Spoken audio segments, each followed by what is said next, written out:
இதற்கு முன்னால் national science foundation மூலம் நடத்தப்படுற சயின்ஸ் ரிசர்ச் ப்ராஜெக்ட் காம்படிஷன் பற்றிய ஒரு சிறகுகள் அமையத்தினால ஒழுங்கு செய்யப்பட்ட கருத்தரங்களை நீங்க இணைந்திருக்கின்றீங்க.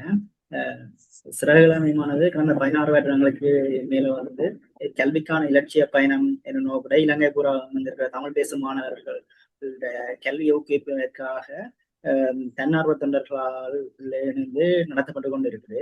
இந்த வகையில இந்த இந்த நேஷனல் சயின்ஸ் ஃபவுண்டேஷனால் நடத்தப்பட்ட ப்ராஜெக்ட் பற்றி எங்களோட வந்து அந்த எக்ஸ்பீரியன்ஸை ஷேர் பண்ணுறதுக்கு எங்களோட வந்து ஹரிச்சந்திரன் அண்ணா வந்து இணைந்து கொண்டிருக்கேன். ஹரிச்சந்திரன் அண்ணா வந்து ப்ராஜெக்ட் மெத்தது ரைட்டிங் அப்படியானதுலையும் ரிசர்ச்ல வந்து ஒரு எக்ஸ்பர்டான ஆள். அவர் தன் எக்ஸ்பீரியன்ஸையும் இந்த காம்படிஷன் பற்றிய தகவல்களையும் உங்களோட ஷேர் பண்ண. வணக்கம் ஹரிச்சந்திரன். வணக்கம் வணக்கம் லோசன். நீங்க ஸ்டார்ட் பண்ணுவாங்க. ஓகே.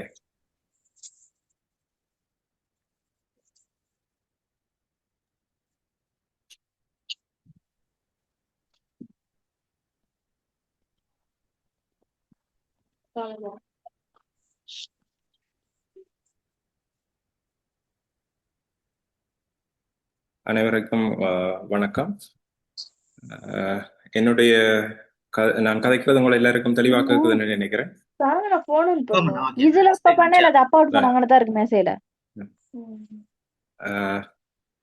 ஆரம்பிக்கிறதுக்கு முதல்ல எல்லாருக்கும் ஒரு வேண்டுகோள், உங்களுடைய மைக்ரோஃபோனை ஆஃப் பண்ணி வச்சுக்கொள்ளுங்க. அப்படி ஆஃப் பண்றீங்களா இல்லையான்னு சொல்லி செக் பண்ணிக்கொள்ளுங்க. ஓகே, நாங்க தொடங்கலாம். இது வந்து ஒரு ஆராய்ச்சி சம்பந்தமான ஒரு காம்படிஷன். நீங்க பெரும்பாலும் இப்படியான ஒரு காம்படிஷனை வந்து கேள்விப்பட்டிருக்க மாட்டீங்க பெரும்பாலும். இது வந்து என்ன சொன்னா, இப்ப வளமையா புத்தாக்கம் சம்பந்தமான போட்டிகள் வந்து அதிக அளவுல பேசப்படுறது பாடசாலை மட்டத்துல. ஆனா இது பாடசாலை மட்டத்துல செய்யப்படாத பெருமளவுல செய்யப்படாத ஒன்றுதான் இது ஆராய்ச்சி என்று சொன்னா, நீங்க படிச்சிருப்பீங்களா நேயமா விஞ்ஞான முறை செயற்பாடுன்னு சொல்லி. அந்த வகையில மாணவர்களுடைய ஆராய்ச்சி திறனை ஊக்குவிக்கிறதுக்காக இந்த ஒரு போட்டி ஒன்று அறிமுகப்படுத்தப்பட்டிருக்கு நேஷனல் சயின்ஸ் ஃபவுண்டேஷனால. இதுல வந்து நீங்க தரம் 9 13 வரைக்கும் நீங்கள் பங்கு பெற்றலாம். இதுல வந்து குழுவாவோ தனிநபராவோ பங்கு பெற்றலாம். இது என்ன மாதிரி செய்யறது என்றதை நான் மேற்கொண்டு சொல்றேன். இது முதல் அந்த NSF-ஆல அவை தந்திருக்கிற கிரைட்டீரியா, அதுக்குள்ள நீங்க அடங்கினீங்கன்னா தான் பிறகு மேலதிகமா உங்களோட திட்டம் எவாலுவேட் பண்ணும். உங்களோட திட்டம் வந்து அவை பாப்பினம் என்ன நீங்க செய்யறீங்க அப்படின்னு சொல்லி. இப்ப நீங்க இது மிக முக்கியமா இருக்கணும். நீங்க ஒரு ஆளா பார்ட்டிசிபென்ட்லாம், ஒரு ஆளா பங்கு பெறலாம் அல்லது குழுவா பங்கு பெறலாம். அந்த குழுவுல வந்து 3 பேர் இருக்கணும். அதுல ஒரு ஆள் லீடரா இருப்பீங்க, ஒரு ஆள் தலைவரா இருப்பீங்க. மற்றது ஒரு மாணவர் வந்து ஒரு திட்டத்துலதான் இருக்கலாம். இப்ப நீங்க ஒரே வேற வகுப்புல இருக்கிறார்களோட நான் சேர்ந்து செய்யறேன்னு சொல்லி 2 பேர் 2 திட்டத்துல ஒரு ஆள் வேலை செய்ய முடியாது. அதை விட மிக முக்கியம், இது 6 மாதத்துக்குள்ள முடிக்க வேண்டியதா இருக்கணும். ரைட். அப்போ ஒரு ஆராய்ச்சி என்று சொன்னா அதுல என்ன இருக்கும், நாங்க என்ன மெயினா வந்து கேட்போம்னு சொன்னா, எங்களுக்கு ஒரு கொஸ்டின், அதை நாங்க சொல்லுவோம் ரிசர்ச் கொஸ்டின், ஆராய்ச்சிக்கான கேள்வி. இப்ப ஆராய்ச்சிக்கான ஒரு கேள்வி இருக்கணும். அந்த கேள்விக்கு இன்னென்னது எங்களுக்கு பதிலா வரும் என்று எங்களுடைய அனுமானங்கள் இருக்கும். அப்ப நாங்கள் வந்து சொல்லுவோம், இப்ப இப்படி என்ன உதாரணத்துக்கு சொல்ல போனா, இந்த நிலத்துல இந்த ஒரு சாதாரண ஒரு மண்ணை காட்டிட்டு இந்த மண்ணில வந்து ஒரு தாவரம் வளருமா, உதாரணத்துக்கு ஒரு பூங்கன்று இந்த மண்ணில வளருமா என்று கேட்டா அது ஒரு கேள்வி. அப்ப ஒரு ஆள் சொல்லலாம், ஓ வளரும் என்று சொன்னா அதுக்குரிய ஒரு அனுமானம். அப்ப இப்படி நீங்க அதுக்குரிய மாறிகளை முன்வைக்கிறது, அதுக்கு பரிசோதனை செய்யறது. பரிசோதனை என்ன, ஒரு உண்மையாவே ஒரு பூங்கண்டை கொண்டு வந்து அதுல நட்டு பாக்குறது. ஓகே, அது முளைக்குதா இல்லது முளைக்காம அது அப்படியே நட்ட உடனே சாகுதா, அதுதான் உங்களோட பரிசோதனையா இருக்கு. அப்ப என்ன நீங்க தரவெடுப்பீங்க, ஓ அது எவ்வளவு நேரம் அதுல உயிரோட இருந்தது, அல்லது அது எவ்வளவு உயரம் அது வளர்ந்திருக்கு. ரைட். அப்ப அதுதான் நீங்க பெரும்பாலுமா பார்க்கப்படுது. அதாவது அந்த விஞ்ஞான முறையில நீங்க அதை அணுகுறீங்களான்னு பாக்குறது. அடுத்த விஷயம், இதுல வந்து நீங்க புத்தாக்கத்தை மட்டும் கொண்டு போக முடியாது. இது வந்து ரிசர்ச் என்று தான் சொல்லுவாங்க. ரிசர்ச் என்று சொன்னா நீங்க ஆராய்ச்சி செய்யணுமே தவிர இதுல நீங்க இனோவேஷன் இருக்கலாம், அதாவது புத்தாக்கம் இருக்கலாம், ஆனா புத்தாக்கம் ஆராய்ச்சி செய்யற முடிவா இருக்கணும். புத்தாக்கத்தை மட்டும் இங்க ஒரு மாதிரியா நீங்க காட்ட முடியாது. அதாவது ஒரு விளக்க காட்சி படமோ அல்லது ஒரு புத்தக தகவல் சேகரிப்போ இது செய்ய முடியாது. என்னென்ன துறையில நீங்க செய்யலாம் என்று சொன்னா, நீங்க உயிரியல்ல, அதாவது நான் இப்ப சொன்னது போல ஒரு தாவரம் வளர்றதை பற்றி நீங்க ஆராய்ச்சி செய்யலாம். அல்லது வேற வேற ரசாயனங்களை நாங்க கலக்கிறது மூலம் இது உருவாக்கலாம் அப்படின்னு சொல்லி உதாரணத்துக்கு நாங்கள் நீங்க சின்ன சின்னாக்களும் இருப்பீங்கன்னு நினைக்கிறேன். உங்களுக்கு தெரிஞ்சிருக்கும், இந்த தேசிக்காயில 2 செப்புத்தாடு குத்தி நாங்கள் அதுல இருந்து கரண்ட் எடுக்கிற மாதிரி செய்வோம். அதுல ஒரு கெமிக்கல் ரியாக்ஷன் இருக்கு, அது எலக்ட்ரோ கெமிஸ்ட்ரி என்று சொல்லுவோம். அந்த அது மாதிரி நீங்க செய்யலாம். அல்லது பிசிக்ஸ்ல ஏதாவது ஒரு ஐடியா வச்சுக்கொண்டு அதுக்குரிய கொஸ்டினை வச்சுக்கொண்டு அதுக்குரிய டேட்டா கலெக்ட் பண்றது, அது இன்னொரு முறையை நான் அடுத்தடுத்த ஸ்லைட்ஸ்ல நான் உங்களுக்கு சொல்றேன். அதை விட சுற்றுச்சூழல் சம்பந்தமாக நீங்க இந்த கழிவு முகாமைத்துவம், திண்ம கழிவு முகாமைத்துவம் அல்லது கழிவு நீர் முகாமைத்துவம், அப்படி சூழலோட சம்பந்தப்பட்ட ஏதாவது ஆராய்ச்சி செய்யலாம். அதை விட மருத்துவம் ரீதியான இது பெருசா பெரும்பாலும் எல்லாரும் வைத்துக்கொள்றீங்க. என்னன்னு சொன்னா மருத்துவ ரீதியானு சொன்னா நீங்க வந்து நிறைய அப்ரூவல் எடுக்கணும், நிறைய அனுமதிகள் எடுக்கணும் வேறு வேறு இடங்கள்ல. இப்ப உதாரணத்துக்கு நீங்க ஒரு வேலை செய்ய போறீங்கன்னா, அதாவது ஒரு நோயாளியின் தகவல்களை பற்றி அறிய போறீங்கன்னு சொன்னா நீங்க ஹாஸ்பிட்டல்ல எல்லாம் போய் நீங்க அப்ரூவல் எடுக்கணும். இது கொஞ்சம் சிக்கலுக்குரிய வேலை தான். அடுத்தது மேத்ஸ் சம்பந்தமா நீங்க என்னவும் செய்யலாம். இப்ப கணித கோட்பாடுகளை நிறுவி எடுக்கிறது. அப்போ உதாரணத்துக்கு நாங்கள் ஒரு ஒரு அப்ளிகேஷன் வைங்க, ஒரு பயன்பாடு நாங்க கணிதத்தை பயன்படுத்தி ஒரு பயன்பாடு செய்யறோம். அந்த பயன்பாட்டுக்கு பிறகு நீங்க தகவல் சேகரிக்கக்கூடியதா இருக்கணும். அதே மாதிரி சமூக அறிவியல்ன்றது நாங்கள் ஒவ்வொரு சமூகத்திலையும் எப்படி எப்படியான தகவல்களை சேகரிக்க முடியுமோ அதுல நீங்க உதாரணத்துக்கு உங்களோட பாடசாலை இருக்கிற வளாகத்தில் இருக்கிற படிப்பறிவை நீங்க அறியலாம். படிப்பறிவு அறியணும்னா நீங்க அதுக்கு ஒரு வினாக்கோவை என்று சொல்லுவோம். வினாக்கோவை ஒன்றை தயாரிச்சு அதை நீங்க எல்லார்ட்டையும் கேட்பீங்க. நீங்க எவ்வளவு வரைக்கும் படிச்சிருக்கிறீங்க, நீங்க என்ன வேலை செய்றீங்க, அது எல்லாத்தையும் தொகுத்து நீங்க பாத்தீங்கன்னு சொன்னா அது தரவு சேகரிப்பு. இந்த தரவு சேகரிப்புக்கு பிறகு என்ன செய்வீங்க, அந்த வினாக்கொத்துகள் எல்லாத்தையும் பார்த்து அதுல யார் இந்த அளவு ஊதியம் பெறினம், இவ்வளவு படிச்சிருக்கணும்ன்றதை எடுக்கிறது தான் நாங்க சொல்லுவோம் அடுத்த கட்டம், அதாவது ரிசல்ட்ஸ் சொல்லுவோம். அதுல இருந்து நாங்க இன்டர்பிரட் பண்ணி அதுல இருந்து தேவையான தகவல்களை பெற்றுக்கொள்றது. அதாவது அது காரணமுள்ள தகவல்களா இருக்கும், அதை பற்றி நாங்க கதைக்கக்கூடிய தகவல்களா இருக்கும். அடுத்தது கணினி அறிவியல் உங்களுக்கு எல்லாருக்கும் தெரியும். நிறைய நிறைய விதமான பயிற்சி பட்டறைகள் எல்லாமே இப்ப நடக்குது. உங்களை அநேகமா நிறைய பேருக்கு தெரிஞ்சிருக்கும், ஐஓடி என்று சொல்றது, இன்டர்நெட் ஆஃப் திங்ஸ். அதுல வந்து இந்த ஆர்டியூனோ, மற்றது ரெஸ்பெரி பாய் அப்படின்னு சொல்லி சில எலக்ட்ரானிக் சம்பந்தமாக கிட்டத்தட்ட எங்களோட பௌதிகவியல் சார்ந்த ஒரு எலக்ட்ரானிக் மாதிரி தான் இருக்கும். அதோட சேர்ந்த கணினி அறிவியலும் இப்ப நிறைய ஸ்டூடெண்ட்ஸ், அதாவது சின்னாக்கள் செய்யறாங்க. அதுவும் நீங்க செய்யலாம். அது வந்து வெறுமனே இனோவேஷனா இருக்கக்கூடாது, வெறுமனே புத்தாக்கம் என்ற கேட்டகரியில இருக்கக்கூடாது. அதுதான் மிக முக்கியம். அதுக்கு அடுத்தது நீங்க ஆராய்ச்சி செய்யற இடம், நீங்க எங்க ஆராய்ச்சி செய்ய போறீங்களோ அது வந்து அக்சசிபிள், அதாவது நீங்க அதை அணுகக்கூடிய இடமா இருக்கணும். நீங்க உதாரணத்துக்கு நான் யாழ்ப்பாணத்துல இருக்கிறேன், நான் போய் ரிசர்ச் வந்து என்ன இந்த ஆராய்ச்சி வந்து மட்டக்களப்ல செய்ய போறேன்னா நோ, அந்த திட்டம் வந்து ஏற்றுக்கொள்ளப்படாது. உங்களுக்கு டிராவலிங்குக்கான, அதாவது போக்குவரத்துக்கான ஒரு செலவு அப்படி என்று நிறைய இருக்கு.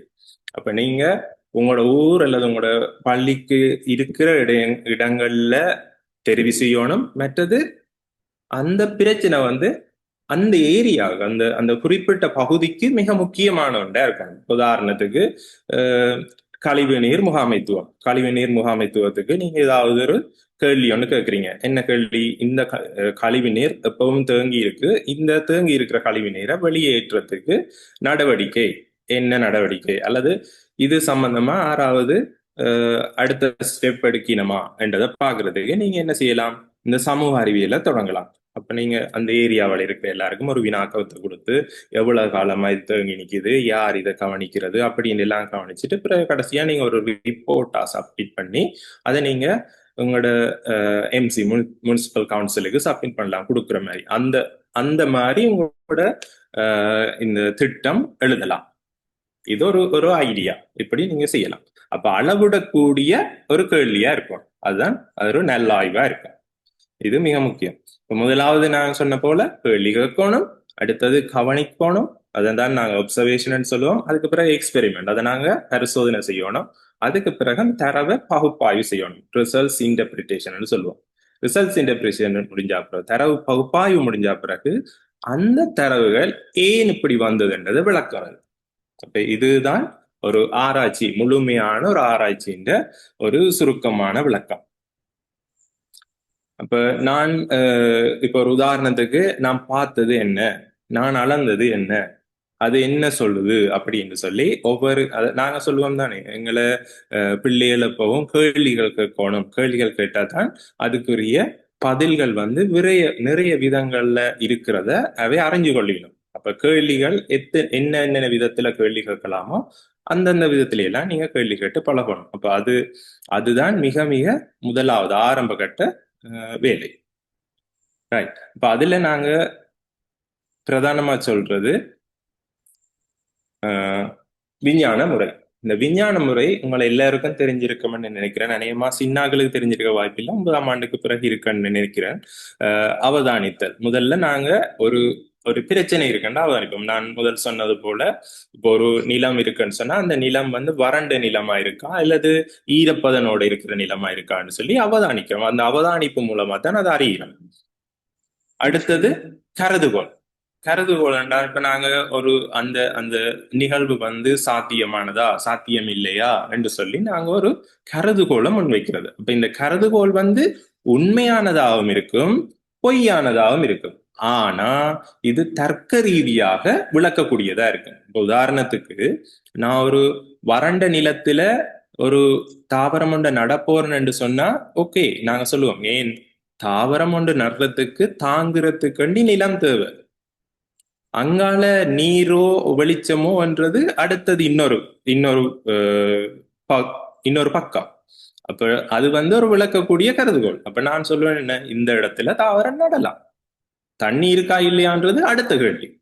அதுதான் பரிசோதனை என்று வரும். அப்ப பரிசோதனையில என்ன செய்வோம், இந்த நிலத்துக்கு தண்ணி ஊத்தாம ஒரு கண்ட வளர்க்க முயற்சி செய்வோம், இன்னொரு கண்டுக்கு தண்ணி ஊத்தி கண்ட வளர்க்க முயற்சி செய்வோம்.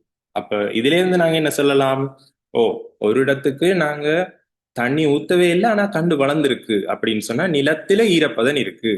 இன்னொரு இடத்துல வந்து நாங்க தண்ணி ஊத்தியும் அந்த வளர்ச்சி கிட்டத்தட்ட ரெண்டுமே சேமா தான் இருக்கு, ரெண்டுமே சரி சமனா இருக்கு, அதுல ரெண்டு வளர்ச்சியுமே சரி சமனா இருக்கு அப்படின்ற ஒரு நாங்க முடிவுக்கு வந்தோம்டா நாங்க என்ன சொல்லலாம், இந்த நிலத்துல நீங்க ஒரு பயிரை வளர்க்குறேன்னு சொன்னா நீங்க தண்ணி ஊத்த தேவையில்லை.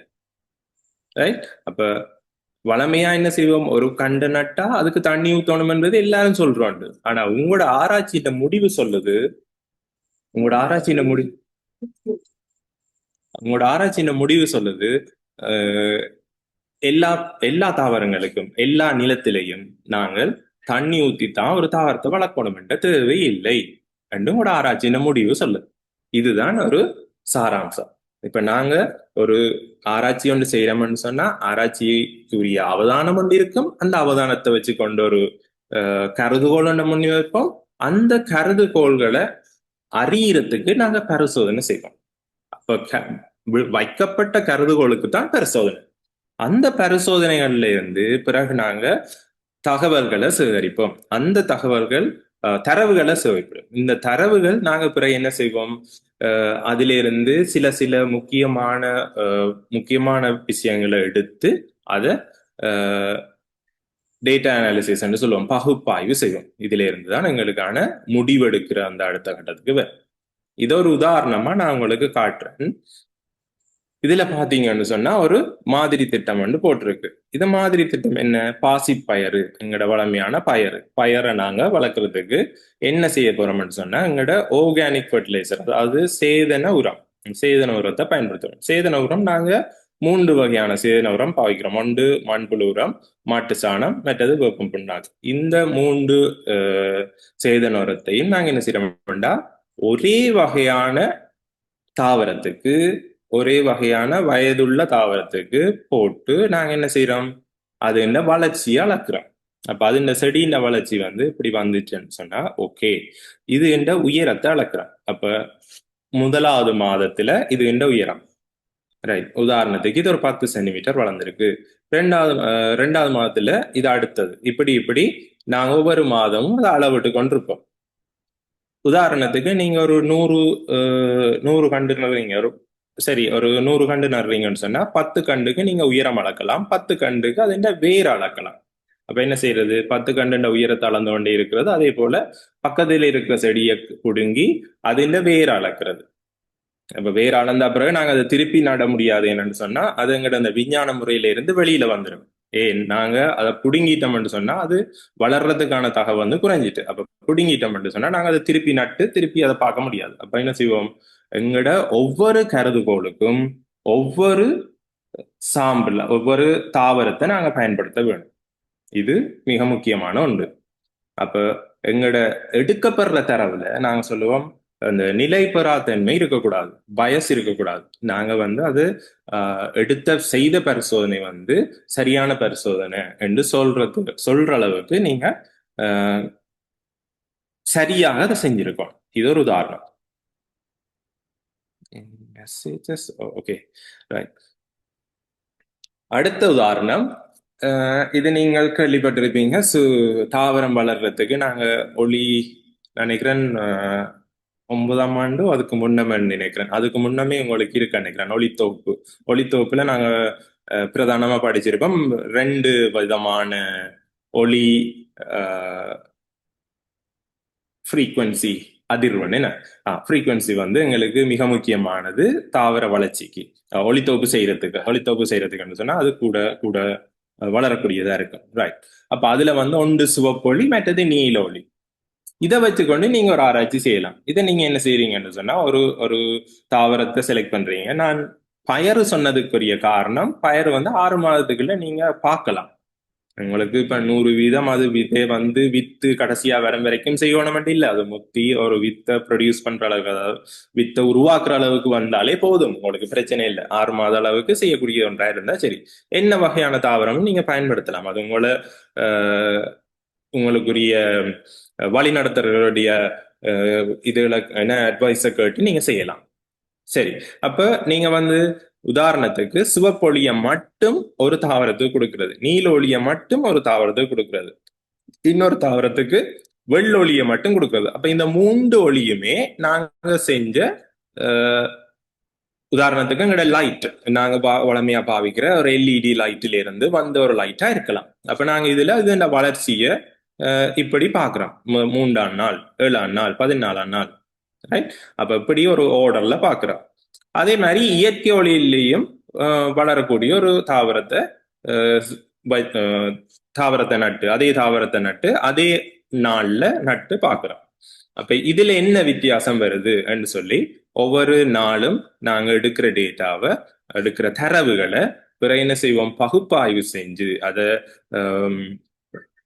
அதை நிறப்படுத்தி அதை ஒரு அட்டவணையாக்கி அதை நாங்கள் ஒரு கிராஃபா, ஒரு வரைபடமா மாத்தி அதை நாங்க ஒப்பீடு செய்யறோம். எங்களுக்கு சொல்றோம், நீல ஒளி கூட படுறதுனால தாவரம் பெருசா அதிக அளவா வளரையில, இயற்கை ஒளி படுறதாலையும் தாவரம் பெருசா வளரையில, வெள்ளொளி தனியப்படுறதால தாவரம் பெருசா வளருது என்று சொல்ற மூலமா நாங்க என்ன சொல்லலாம், இப்ப யாராவது வீட்டு தோட்டம் வீட்டுக்குள்ளேயே செய்யணும்னு சொல்ல சூரிய ஒளியை பற்றி யோசிக்க தேவையில்லை. அவன் வீட்டுக்குள்ள சூரிய ஒளி வரையில்லை என்றாலும் அவன் என்ன செய்யலாம், ஒரு லைட்டை போட்டு தங்களோட தாவரத்தை வளர்க்கலாம். அப்ப இது உங்களோட ஆராய்ச்சின்ற முடிவு.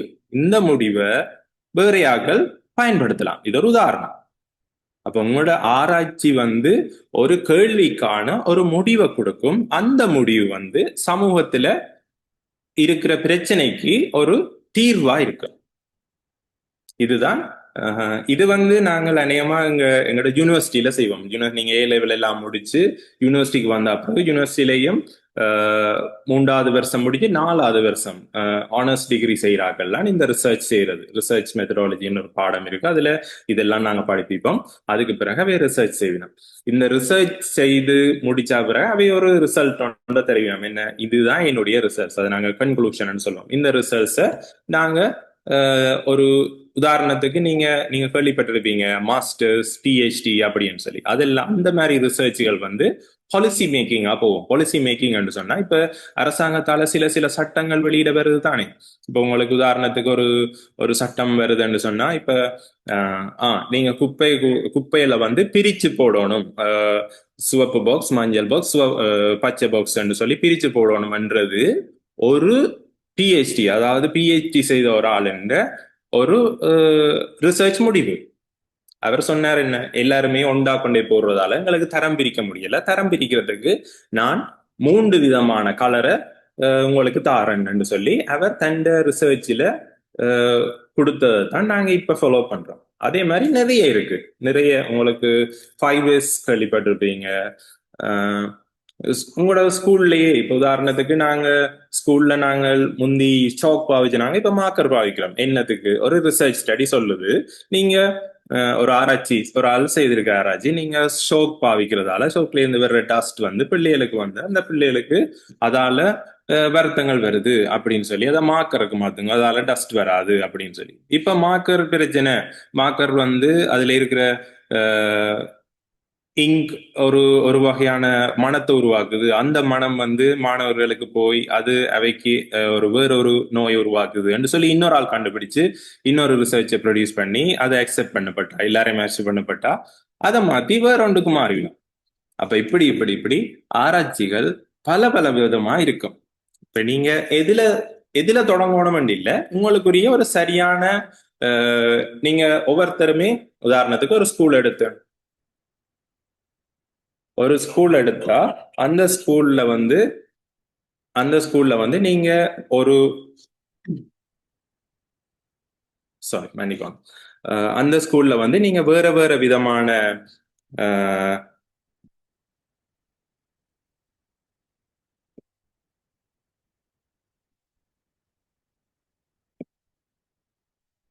வேற வேற விதமான ஐடியாஸ் இருக்கும், வேற வேற விதமான திட்டங்கள் இருக்கும். அந்த திட்டங்கள் எல்லாத்தையும் ஆசிரியரோ அல்லது விஞ்ஞான ஆசிரியரோ அல்லது சமூகவியல் ஆசிரியரோ யாருண்டான எல்லாரும் ஒன்று சேர்ந்து ஒரு பாடசாலையில நீங்க ஒரு திட்டமோ 2 திட்டமோ நீங்க தீர்மானிக்கலாம்.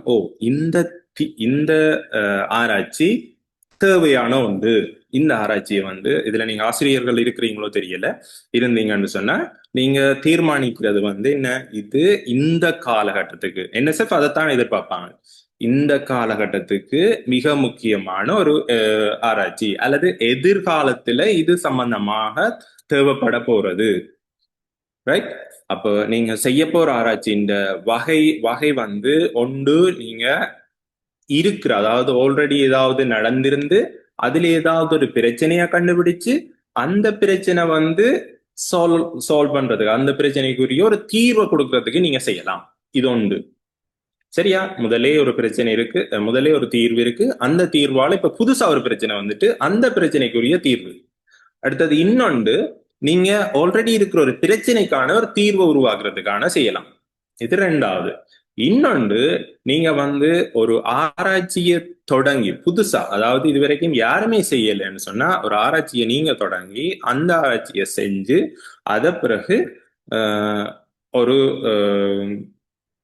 ஒரு திட்டம் அதை நீங்க முதல் முன்மொழிவா கொடுக்கணும். முதல் நீங்க ப்ராஜெக்ட் ப்ரொபோசல்னு சொல்லுவோம், அந்த ப்ரொபோசல் மாதிரி நான் இப்ப காட்டுறேன் உங்களுக்கு, அதை கொடுக்கணும். அதுக்கு பிறகு அது உங்களுக்கு அவை அக்செப்ட் பண்ணணும்னு சொன்னா, அதை ஏற்றுக்கொள்ளணும்னு சொன்னா அதுக்கு பிறகு உங்களுக்குரிய அந்த ஃபண்டிங் அது சம்பந்தமானது எல்லாமே மேற்கொண்டு உங்களுக்கு அறிய தரப்படும். அதோட தொடர்பட்டு நீங்க அங்கால செய்யலாம், சரிதானே? ரைட். இதுவரைக்கும் உங்களுக்கு ஓரளவான ஒரு தெளிவு கிடைச்சிருக்குமென்னு நம்புறேன். ரைட். மேற்கொண்டு இதுல மிக முக்கியமான விஷயங்கள், இந்த ப்ரொபோசல் அவை எதிர்பார்க்கிறது நீங்க ஒரு தெளிவான ரிசர்ச் கொஸ்டின், ஆய்வு கேள்வி ஒன்று இருக்கணும், அதே மாதிரி அளவிடக்கூடியதா இருக்கணும். மற்றது அந்த இன்னொரு முக்கியமான விஷயம், நீங்க இப்ப செய்யற முறை இருக்குதானே, இந்த முறைய இன்னொரு ஆள் செய்யக்கூடியதா இருக்கணும். அந்த மாதிரி தான் நாங்க எப்பவும் நாங்க சொல்லுவோம் ரிசர்ச் மெத்தடாலஜி. நாங்க செய்யற பரிசோதனைக்கான அந்த மெத்தட் இருக்குதானே, அந்த மெத்தட் வந்து இன்னொரு ஆளால திருப்பி செய்யக்கூடியதா இருக்கணும். அதுதான் நாங்க அந்த செய்முறை என்றது. நீங்க அநேகமா அந்த விஞ்ஞான ஆய்வுக்கூடத்துல செய்யற பரிசோதனைகளுக்கு நீங்க செய்திருப்பீங்கன்னு நினைக்கிறேன். செய்முறை என்னன்னு எழுதுவாங்க. அந்த செய்முறை எழுதுறது வந்து என்னத்துக்காகன்னு சொன்னா, அதை பார்த்து இன்னொரு ஆள் வந்து அதே செய்முறை, அதே ப்ராக்டிக்கலை வந்து அதே ப்ராக்டிக்கலை இன்னொரு ஆள் வந்து செய்யக்கூடியதா இருக்கும். அதுக்கேற்ற மாதிரி நீங்க எழுதணும். அப்ப அடுத்த மிக முக்கியமான விஷயம் என்னன்னு சொன்னா, நீங்க சரியா எழுத தெரிஞ்சால இருக்கும். அப்ப இந்த ப்ரொஜெக்ட்ல, ரிசர்ச் ப்ரொஜெக்ட்ல வந்து ரைட்டிங் சரியான முக்கியம். ரைட்டிங் நீங்க இப்ப நீங்க எழுதலாம், சும்மா ஒரு ஒரு ஐடியாவை சும்மா எழுதலாம். எழுதிட்டு இப்ப உங்களுக்கு ஏஐ டூல்ஸ் இருக்குதானே நிறைய, அந்த டூல்ஸ்ல போட்டு இதை மாடிஃபை பண்ணி தர சொன்னா அது மாடிஃபை பண்ணி தரும். அதுக்கு பிறகு நீங்க ரிவ்யூ பண்ணலாம். அதுக்கு பிறகு நீங்க போய் பாருங்க, ஓகே இப்படி ஒரு ஐடியா நான் யோசிச்சிருக்கிறேன், இந்த ஐடியா சரியா, ரைட், இத சரியான விதத்துல மாத்தித்தா அப்படின்னு சொன்னா இந்த ஏஐ டூல் வந்து செய்யும். சரியா, ரைட். இதுக்கு உங்களுக்கு ஆர் உதவி செய்வீங்கன்னு கேட்டா, நீங்கள் யாழ்ப்பாணத்துல இருக்கிறீங்கன்னு சொன்னா ஜெஃப்னா யூனிவர்சிட்டியில நிறைய ரிசர்ச்சர்ஸ் இருக்கீங்கன்னா அவை ஹெல்ப் பண்ணுவீங்கன்னா. உங்களுக்கு அப்படி ஹெல்ப் பண்ண வேணும் யாராவது கேட்டீங்கன்னு சொன்னா, உங்களால கண்டெக்ட் பண்ண முடியலன்னு சொன்னா நான் உங்களை தொடர்படுத்தி விடுறேன். விஞ்ஞான பீடத்துல வந்து சில ஆராய்ச்சியாளர்கள் உங்களுக்கு ஹெல்ப் பண்ணுவீங்க. அவை வில்லிங்கா இருக்கணும் ஹெல்ப் பண்ண விரும்புகிறார்கள். அதே மாதிரி வேற வேற ஃபேக்கல்ட்டிலையும் உங்களுக்கு தெரிஞ்ச யாரோடையுமே நீங்க சேர்ந்து நான் ஒரு ஆராய்ச்சி செய்ய போறேன், எனக்கு ஒரு உதவி செய்யுங்கோ அப்படின்னு கேட்டீங்கன்னா அவே உங்களோட ப்ரப்போசலை ரிவைஸ் பண்ணி அதெல்லாம் செய்யறதுக்கு 100% ஹெல்ப் பண்ணாட்டியும் ஒரு 70% ஹெல்ப் பண்ணுவீங்க. அவை இந்த பல்கலைக்கழக வேலை பழுவும் இருக்கும் தானே. இப்போ உங்களுக்கு தேவையான பட்சத்துல நீங்க அவையோட தொடர்பு கண்டு கேட்கலாம். நீங்க நேரடியாகவும் கேட்கலாம், அல்லது எனக்கூடாக நீங்க அறிவு தந்தாலும் சரி. இந்த இவர் சிறல் அமையத்துக்கூடாக லோசன் மற்றது சுஜீவன் அவை கூட அறிய தந்தாலும் சரி, என்னவோ நீங்கள் விஞ்ஞான பாட ஆசிரியர்கள் வந்து தங்களால செய்யலாம் அப்படின்னு சொன்னா அது மிகவும் சிறப்பு. அதுல அநேகமா சில ஆசிரியர்கள் உயர் உயர் உயர்கல்வி மாணவர்களுக்கு படிப்பிக்கிற ஆசிரியர்களும் இருப்பினா நீங்க சின்னாக்களும் அவையோட சேர்ந்து வேலை செய்யலாம். அடுத்தது வந்து தரவு அட்டவணை. இது தரவு அட்டவணை மிக முக்கியம். நீங்க இது வந்து ஒரு இந்த இந்த இது வந்து ஒரு போட்டியாண்டு இல்லாம நீங்க இதை பங்கு பெற்றினீங்கண்டா, இதுல நீங்க பார்ட்டிசிபேட் பண்ணீங்கண்டா உங்களுக்கு ஒரு ரிசர்ச் செய்யற எக்ஸ்பீரியன்ஸ் வந்து வரும். இப்ப ஸ்கூல் லெவல்லையே எங்களுக்கு எல்லாம் நாங்கள் யூனிவர்சிட்டிக்கு வந்த பிறகுதான் இந்த ரிசர்ச் சம்பந்தமான ஐடியா வந்தது. ஃபார்ச்சுனேட் எனக்கு மட்டும் நான் A-level முடிச்ச உடனே நான் ஒரு ரிசர்ச்சில் ஜாயின் பண்ணேன். அப்படி நிறைய என்னோட படிச்ச நிறைய பேர் எல்லாருமே தங்களோட டிகிரி முடிச்சு 4வது வருஷம் தான் தங்களுக்கு அந்த ரிசர்ச் சம்பந்தமா, அதாவது ஆராய்ச்சி என்றா என்ன, அதை எப்படி செய்யறது என்றது எல்லாமே அறிஞ்சு கொண்டினோம். ரைட். அப்ப உங்களுக்கு இது ஒரு சந்தர்ப்பம். நீங்க விரும்புறாக்கள் அல்லது விரும்புற ஆசிரியர்கள் உங்களோட மாணவர்களை நீங்க ஒரு ட்ரெயின் பண்ண விரும்பினீங்கண்டா, மேற்கொண்டு நீங்க ட்ரெயின் பண்ண விரும்பினீங்கன்னு சொன்னா நீங்க இதை நிச்சயமா செய்யலாம். உங்களுக்கு ஒரு ஒரு ஒரு கிரேட் பாயிண்ட் மாதிரி இருக்கும். ரைட். அப்ப பதிவுகள் எப்படி இருக்கணும்னு சொன்னா இது அவை மிக முக்கியமா கேட்கிறோம். லாக் புக் மற்றது ஃபீல்ட் புக், இந்த 2 விஷயம் நீங்க வச்சிருக்கணும். லாக் புக்ன்றது என்னன்னு சொன்னா நீங்க எப்பப்ப எல்லாம் இந்த ஆராய்ச்சி சம்பந்தமா உங்களோட மேலதிகாரியோடையோ அல்லது உங்களோட சூப்பர்வைசர்ன்னு சொல்லுவோம், சூப்பர்வைசர் அவையோட நீங்க கதைக்கிறீங்களோ, உதாரணத்துக்கு அந்த சூப்பர்வைசர்ன்றது உங்களோட மேற்பார்வையாளர். இந்த மேற்பார்வையாளர் வந்து உங்களோட ஆசிரியரா இருக்கலாம், ஆசிரியரோ ஆசிரியரா இருக்கலாம், அல்லது வெளியில இருந்தும் இருக்கலாம். வெளியில இருந்தும் யாராவது இப்ப எங்களோட யூனிவர்சிட்டியில இருந்தோ ஒரு ஸ்டாஃபோ அப்படியும் இருக்கலாம். யாராவது அகடமிக், அதாவது எங்களோட கல்வி சார்ந்த துறையில இருக்கிறது தான் நீங்க போடணும்.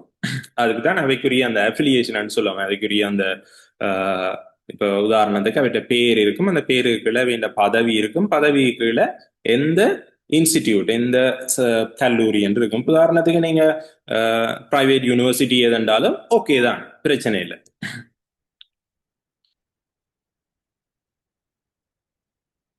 ரைட். அடுத்தது 2வது வந்து நோட் புக். நோட் புக் வந்து நீங்க என்னென்ன தரவுகள் எடுக்கிறீங்கன்றத ஒரு நோட் புக், அதாவது அதோடைய ஃபார்மேட்டும் நான் உங்களுக்கு காட்டுறேன். அந்த ஃபார்மேட் வந்து நீங்க ஃபாலோ பண்ணணும். அந்த ஃபார்மேட் வந்து இப்ப நான் உதாரணத்துக்கு இன்னைக்கு முதல் முதல் நாள், அப்ப நீங்க டேட்டை போட்டுட்டு ஓகே இன்னைக்கு முதல் நாள் 10 மணிக்கு நேரமும் போட்டு நீங்க எழுதுவீங்க என்ன, இன்னைக்கு முதல் நாள் 10 மணிக்கு, முதலாவது நாள் இந்த டேட், முதலாவது நாள் அந்த டைம் நீங்க எழுதுவீங்க. ஓகே, தாவர வித்து நடப்பட்டது, வித்துக்கள் நடப்பட்டது, இது ஒரு விஷயம். இது ஒரு விஷயமா நீங்க எழுதலாம். அடுத்தது ரெண்டாவது, ஒரு ஒரு தகவல் எடுக்கிறீங்கன்னு சொன்னா இன்றைய நாள் இந்த தகவல் எடுக்கப்பட்டது, அது கூட நோட் புக். இந்த நோட் புக் இப்ப நாங்க அதாவது யூனிவர்சிட்டிக்கு வந்த பிறகு நாங்க இந்த நோட் புக்கை இதா பாவிக்கிறோம்னா எக்ஸெல்ல பாவிப்போம். எக்ஸெல்ல தான் நான் எல்லாத்தையும் சேவ் பண்ணுவோம். உங்களுக்கு தெரியும் மைக்ரோசாஃப்ட் எக்ஸெல், அதுல சேவ் பண்ணி கொள்ளுவோம். அது எங்களுக்கு ஈஸி. ஆனா என்னதான் இருந்தாலும் இப்ப நாங்க கம்ப்யூட்டருக்கு போறதுக்கு முன்னாடி முதல் நாங்க ஒரு நோட் புக்ல தான் நோட் பண்ணுவோம். அதை சொல்லுவோம் ஃபீல் நோட் புக். அப்ப நாங்க ஒரு இடத்துக்கு போய் செய்யறோம்னு வைங்களேன், உதாரணத்துக்கு நீங்க உங்களோட கல்லூரி வளாகத்துக்குள்ள உங்களோட பரிசோதனை செய்ய முடியல, அப்ப நீங்க பக்கத்துல ஒரு ஒரு ஒரு வீட்டுல ஒரு லேண்ட்ல நீங்க செய்யறீங்கன்னு சொன்னா அங்க போகணும். அப்ப அங்க போய் நீங்க கம்ப்யூட்டர்ல பதிய முடியாது. ஆகவே நீங்க ஒரு கொப்பி வச்சிருக்கணும். அந்த கொப்பியில அதை நீங்க பதியணும். ஏன் இந்த கொப்பி முக்கியம்னு சொன்னா நீங்க சரியா அந்த ஆய்வு செய்றீங்கிறதுக்கான ஒரு அத்தாட்சி தான் இது.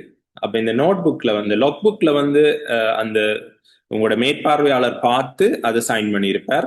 அதே மாதிரி இந்த ஃபீல்ட் புக்ல வந்து நீங்க செய்த அளவீடுகள், அதுல என்ன பிரச்சனைகள் வந்தது என்றதை நீங்க எழுதி வச்சிருக்கணும். எழுதி வச்சிருக்கணும்ன்றதான் நீங்க மிக முக்கியம். ரைட். அடுத்தது வந்து தகுதியான மேற்பார்வையாளர், ஆசிரியர் அல்லது தகுதியான மேற்பார்வையாளர் என்று சொன்னா திட்டமொழிவு எப்போ மாணவர்களால் இருக்கணும், வழிகாட்டுறது மட்டும் இந்த மேற்பார்வையாளராக இருக்கணும். அப்ப இந்த வழிகாட்டுற மேற்பார்வையாளர்கள் முன்னேற்ற மதிப்பீடுகள் நடக்கும். அந்த முன்னேற்ற மதிப்பீடுகள்ல வந்து பார்ட்டிசிபேட் பங்கு பெற்றி இருக்கணும். ரைட். அடுத்தது வந்து மிக முக்கியமானது, நீங்க இந்த மனிதர்கள் விலங்குகளை வச்சு அபாயகரமான டெஸ்டிங்க செய்யக்கூடாது. உதாரணத்துக்கு பொட்டாசியத்தை கையில போட்டா என்ன நடக்கும் அப்படி என்ற ஒரு ரிசர்ச்சை தொடங்குறீல. அப்படி தொடங்கினா அது சிக்கல், ஏன்னா அது பிரச்சனையா போயிடும். அதே மாதிரி ஒரு பூனையை பிடிச்சு இதுல ஊசி குத்தினா அது கத்துதா இல்லாட்டி எவ்வளவு நேரத்துக்கு பிறகு அது கத்துது என்று சொல்லி இப்படி எல்லாம் ரிசர்ச் நடந்திருக்கு. செஞ்சு ரிசர்ச் பேப்பரா வெளியிடப்பட்டிருக்காங்க. அதெல்லாம் நீங்க செய்யக்கூடாது. சரிதானே? அப்ப நீங்க வந்து எதையும் துன்புறுத்துறதோ அல்லது அதால ஒரு சமூகவியல் பிரச்சனை வர்றதாவோ இருக்கக்கூடாது. உங்களோட ஆராய்ச்சி எல்லாமே மிகவும் மிகவும் ஆபத்து இல்லாத அபாயகரம் இல்லாத ஒன்றா தான் இருக்கணும். பாதுகாப்பு விதிகளோட நீங்க மிக முக்கியமா ஒரு மேற்பார்வையாளரோட உதவியோட தான் நீங்க செய்யணும். உதாரணத்துக்கு நீங்க ஒரு வேலி அமைக்கிறீங்க, ஒரு பூந்தோட்டத்துக்கு வேலி அமைக்கிறீங்க, பூந்தோட்டத்துல நீங்க ரிசர்ச் செய்ய போறீங்க, வேலி அமைக்கிறீங்கன்னு சொன்னா அந்த வேலி அமைக்கல கத்தி நீங்க பாவிக்கிறீங்கன்னா அந்த பாவிக்கிற நேரத்துல உங்களுக்கு மேற்பார்வையாளர் அங்கே இருக்கணும். சரிதானே? அப்ப நீங்க ஆபத்தான பொருட்கள் பாவிக்கிறீங்களோ அல்லது ஏதாவது அதுல ஏதாவது நீங்க ஒரு வித்தியாசமான உயிரினத்தை நீங்க அங்க பாவிச்சு செய்றீங்களோ, உதாரணத்துக்கு நாங்கள் சேதன பசிலைன்னு சொன்னா மண்புழு பாவிப்போம். ஓகே, மண்புழு அது ஒரு பெரிய அபாயகரமான விலங்கோ அல்லது எந்த கேட்டகரிக்குல இல்ல. அதை நீங்க என்ன செய்யலாம், உங்களோட மேற்பார்வையாளர்கிட்ட கேட்டு அது சம்பந்தமா இது பாசிபிளா, அது சாத்தியமானதை தொடங்கிட்டு தான் பிறகு நீங்க உங்களோட முன்வைப்பு உங்களோட இதை தொடங்கணும். உங்களுடைய ப்ரொபோசல் ரைட்டிங் அதுக்குரிய முன்வைப்பை நீங்க தொடங்கணும். இதுக்கு உரிய உதவின்னு சொன்னா முதல் கட்டத்துல ஆரம்ப கட்டத்துல தேர்ந்தெடுக்கப்படுற திட்டங்களுக்கு அதிகபட்ச திருப்பி செலுத்தல் செலவு என்று சொல்றது என்னன்னு சொன்னா, நீங்க வந்து ஒரு குறிப்பிட்ட செலவை வந்து நீங்க செலவழிக்கணும். நீங்க முதல் செலவழிப்பீங்க. உதாரணத்துக்கு உங்களோட பாடசாலையோ அல்லது ஆசிரியரோ அதிகபட்சம் இல்லாம ஒரு குறைந்தளவான செலவுகளை செய்வீங்க. செலவு செய்து அதுக்குரிய பில், அதுக்குரிய ரசீது, ரிசிப்ட் மற்றது அதுக்குரிய பில்ஸ் என்றது சில வேளை இன்வாய்ஸாகவும் இருக்கலாம். என்னவா இருந்தான்னு அது எல்லாமே உங்களோட கல்லூரியின் பேர்ல இருக்கணும், அல்லது உங்களோட பாடசாலை ஜூனியர் ஹை ஸ்கூல் இருந்தாலும் சீனியர் ஹை ஸ்கூல் இருந்தாலும் என்னவோ உங்களோட பாடசாலையின் பேர்ல வந்து அது இருக்கணும். உங்களோட கல்லூரியில அது வந்து ஒரு ஒரு ஃபைல்ல நீங்க அதை போட்டு வச்சிருக்கணும். நாங்க வளமையா என்ன செய்யறாங்கன்னு சொன்னா, ஒரு A4 பேப்பர், பாவிச்ச A4 பேப்பர்னா பின்பக்கத்துல நாங்க வளமையா என்ன செய்ய மாட்டோம், ஒட்டிட்டு, அதாவது பேஸ்ட் போட்டு ஒட்டி வைக்கிறது. இப்படிதான் நாங்க நான் ரிசர்ச் எல்லாம் செஞ்சோம். அப்படி செஞ்சுட்டு இப்ப உதாரணத்துக்கு இப்ப பாத்தீங்கன்னு சொன்னா கூடுதலா அந்த தெர்மோ பிரிண்டர்ஸ் தான் பிரிண்ட் தராங்க. அந்த பிரிண்டர் வர்ற பில் வந்து கொஞ்ச நாள்ல அப்படியே ஃபேட் ஆகி இல்லாம போயிடும். அப்புறம் நாங்க என்ன செய்ய மாட்டோம், அது எல்லாத்தையும் எடுத்து அந்த தெர்மோ பிரிண்ட்ல வர்ற பிரிண்டர்ஸ் பில் எல்லாத்தையும் எடுத்து ஒன்றில் ஒட்டிட்டு அதை போட்டோ காப்பி அடிச்சு அதை வைப்போம். அதை வச்சிருந்தா அது நிறைய நாள் இருக்கும். அப்ப நீங்க எப்ப சப்மிட் பண்றீங்களோ அப்ப பாத்தீங்கன்னா பில்லுல ஒன்றுமே இருக்காது. அப்ப மிக கவனமா இதை மெயின்டைன் பண்ணணும். நீங்க காசு வந்து இங்க ரீஇம்பர்ஸ்மெண்ட் தான் சொல்லுவோம், அதாவது திருப்பி செலுத்து. நீங்க இவ்வளவு செலவை நான் செஞ்சிருக்கிறேன்னு சொல்லி அதுக்குரிய ப்ரூஃபா நீங்க உங்களோட இந்த இன்வாய்ஸ் ரெசிப்டை வந்து நீங்க அவைக்கு கொடுப்பீங்க. அவைக்கு கொடுக்க அவை என்ன செய்வினா அதுக்குரிய காசை உங்களோட பேங்க் அக்கௌண்ட்டுக்கு போடுவீங்க, அல்லது உங்களோட கல்லூரி உங்களோட ஸ்கூல் அக்கௌண்ட்டுக்கு போடுவீங்க. இப்படித்தான் எங்களுக்கு யூனிவர்சிட்டிக்கு வர்ற ஃபண்டுன்னு சொன்னா அவை வந்து தனியா ஒரு அக்கௌண்ட்டை வந்து எங்களோட யூனிவர்சிட்டி ஃபண்டில் திறந்து அதுல போடுவீங்கன்னா நாங்க அதுக்கு பிறகு யூனிவர்சிட்டிக்கு கேட்டு அந்த காசை வாங்குவோம். இப்படியான நடைமுறை இருக்கு. இந்த திட்டங்கள்ல வந்து நீங்க செய்தீங்கன்னு சொன்னா இதுல நிறைய விதமான அனுகூலங்கள் இருக்கு. இதுல நீங்க ஒரு ஆராய்ச்சியாளராக ஆகலாம். ஆராய்ச்சியாளராக நீங்க ஒரு சிறந்த ஒரு மேற்பார்வையாளர்கிட்ட போயிட்டீங்கன்னு சொன்னா அந்த மேற்பார்வையாளர் உங்களோட ரிசர்ச் சம்பந்தமான சரியான ஆர்வமா இருந்தா அவரோ அவாவோ ஒரு ரிசர்ச் பேப்பரா இதை டெவலப் பண்ணலாம். ரிசர்ச் பேப்பர் என்று சொல்றது ஒரு ஆராய்ச்சிக்கான ஒரு உதாரணத்துக்கு நாங்கள் இப்ப நீங்க படிக்கிற புத்தகங்கள் இருக்குதானே, புத்தகங்கள்ல இருக்கிற ஒவ்வொரு கண்டென்ட்டுமே எப்படி உருவாக்கப்பட்டது, ஒவ்வொருத்தர் செய்த வித்தியாசமான எக்ஸ்பெரிமெண்ட் மூலம் அது இந்த ரிசல்ட்டை எல்லாத்தையும் ஒன்று சேர்த்து உருவாக்கப்பட்டதுதான் கூட புத்தகங்கள். அப்ப புத்தகத்துல இருக்கிற ஒவ்வொரு சிங்கிள் லைனும் யாரோ ஒரு ஆளால நிரூபிக்கப்பட்டதுகள் உருவாக்கப்பட்டதுகள். அப்ப அதே மாதிரி நீங்களும் செய்கிற ஒரு ரிசர்ச் எதிர்காலத்துல ஏதோ ஒரு இடத்துல ஒரு லைனாவோ ஒரு 2 லைனாவோ பதியப்படும். அதை நாங்க சொல்லுவோம் சைட்டேஷன். அப்ப அந்த நேரம் வந்து உங்களோட பேரை அங்க மென்ஷன் பண்ணிக்கணும். ஓ, இவர் செய்த ரிசர்ச் தான் நாங்க இதை ஃபாலோ பண்ணி செய்யறோம் அப்படின்னு சொல்லி. ரைட். உதாரணத்துக்கு ஒரு அனுமானத்துக்கு வச்சோம்னு சொன்னா இன்னும் ஒரு 50 வருஷத்துல மண்புழு எல்லாமே இறந்துட்டு சொன்னா இப்ப மண்புழுவை வச்சு ரிசர்ச் செய்த எல்லாருமே என்ன செய்வாங்கன்னா 50 வருஷத்துக்கு பிறகு மண்புழுவை வச்சு யாராரு ரிசர்ச் பண்ணது சொல்லி எல்லாம் தேடுவாங்க. தேடைகள்ல அந்த இடத்துல நீங்க உங்களோட பேர் இருந்தா உங்களோட பேரை சொல்லுவாங்களோ இவே வந்து இந்த காலத்துல, அதாவது 50 வருஷத்துக்கு முன்னுக்கு மண்புழுல ரிசர்ச் செய்திருக்கீங்க சொல்லி.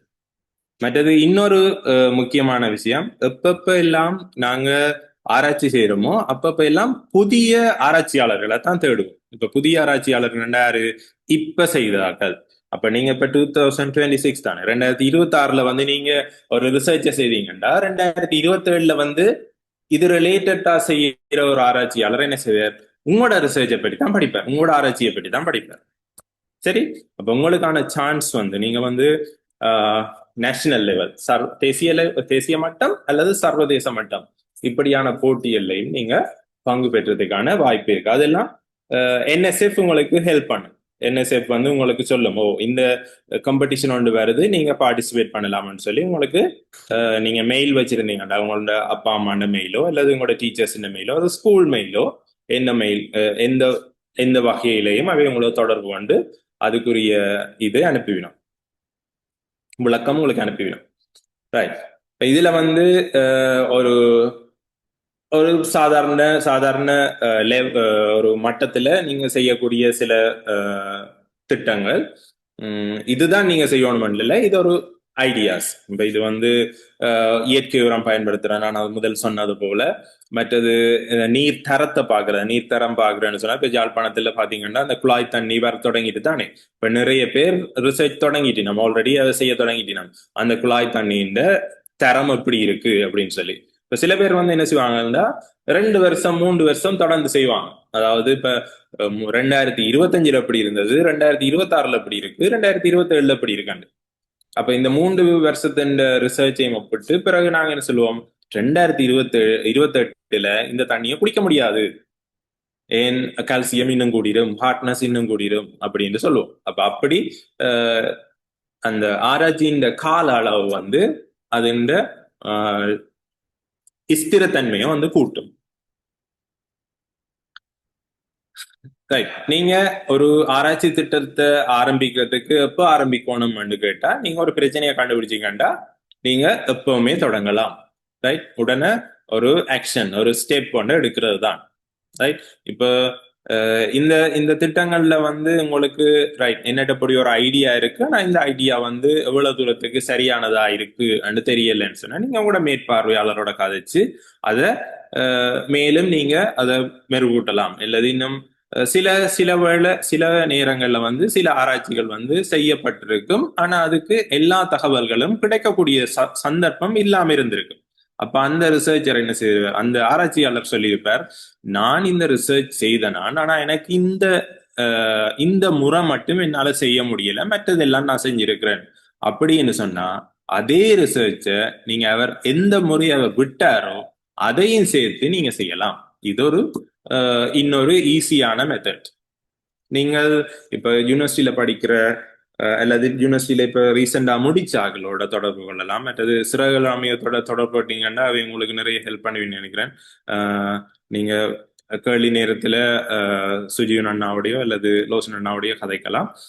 அவை உங்களுக்கு ஹெல்ப் பண்ணுவீங்கன்னா நீங்க எந்த வகையான எந்த துறையில நீங்க தெரிவு செய்யணுமோ அந்த துறை சார்ந்த மாதிரி நீங்க தெரிவு செஞ்சு அதுக்குரிய ஆராய்ச்சியில வந்து கொஞ்சம் எக்ஸ்பர்டா இருப்பாங்கல்ல, அந்த அந்த அந்த பர்டிகுலர் பர்சன் அந்த அந்த பர்டிகுலர் பர்சனை நீங்க அணுகி மேற்கொண்டு நீங்க இந்த ரிசர்ச் ப்ரொபோசலை ரெடி பண்ணலாம். ஓகே. ஏதும் கேள்விகள் இருந்தா நீங்க கேட்கலாம். இது வரைக்கும் நான் சொல்லக்கூடியது நான் உங்களுக்கு சொல்லிட்டேன்னு நம்புறேன். உங்களுக்கு விளங்கக்கூடிய மாதிரி இருந்ததா இல்லது எதுவும் பிரச்சனையா இருந்துச்சுன்னு சொன்னா நீங்க கேட்கலாம். லோசன். இவ்வளவு நேரம் உங்களோட சேட் வந்து டிசேபிள் இருந்தது, சேட்டும் மைக்கும். இப்போ உங்களுக்கு அன்மியூட் பண்ணி கதைக்கக்கூடிய மாதிரி இருக்கும். பார்ட்டிசிபென்ட்ஸா இருக்காது, ஏதாவது கேள்வி இருந்தா நீங்க இப்போ கேட்கலாம்.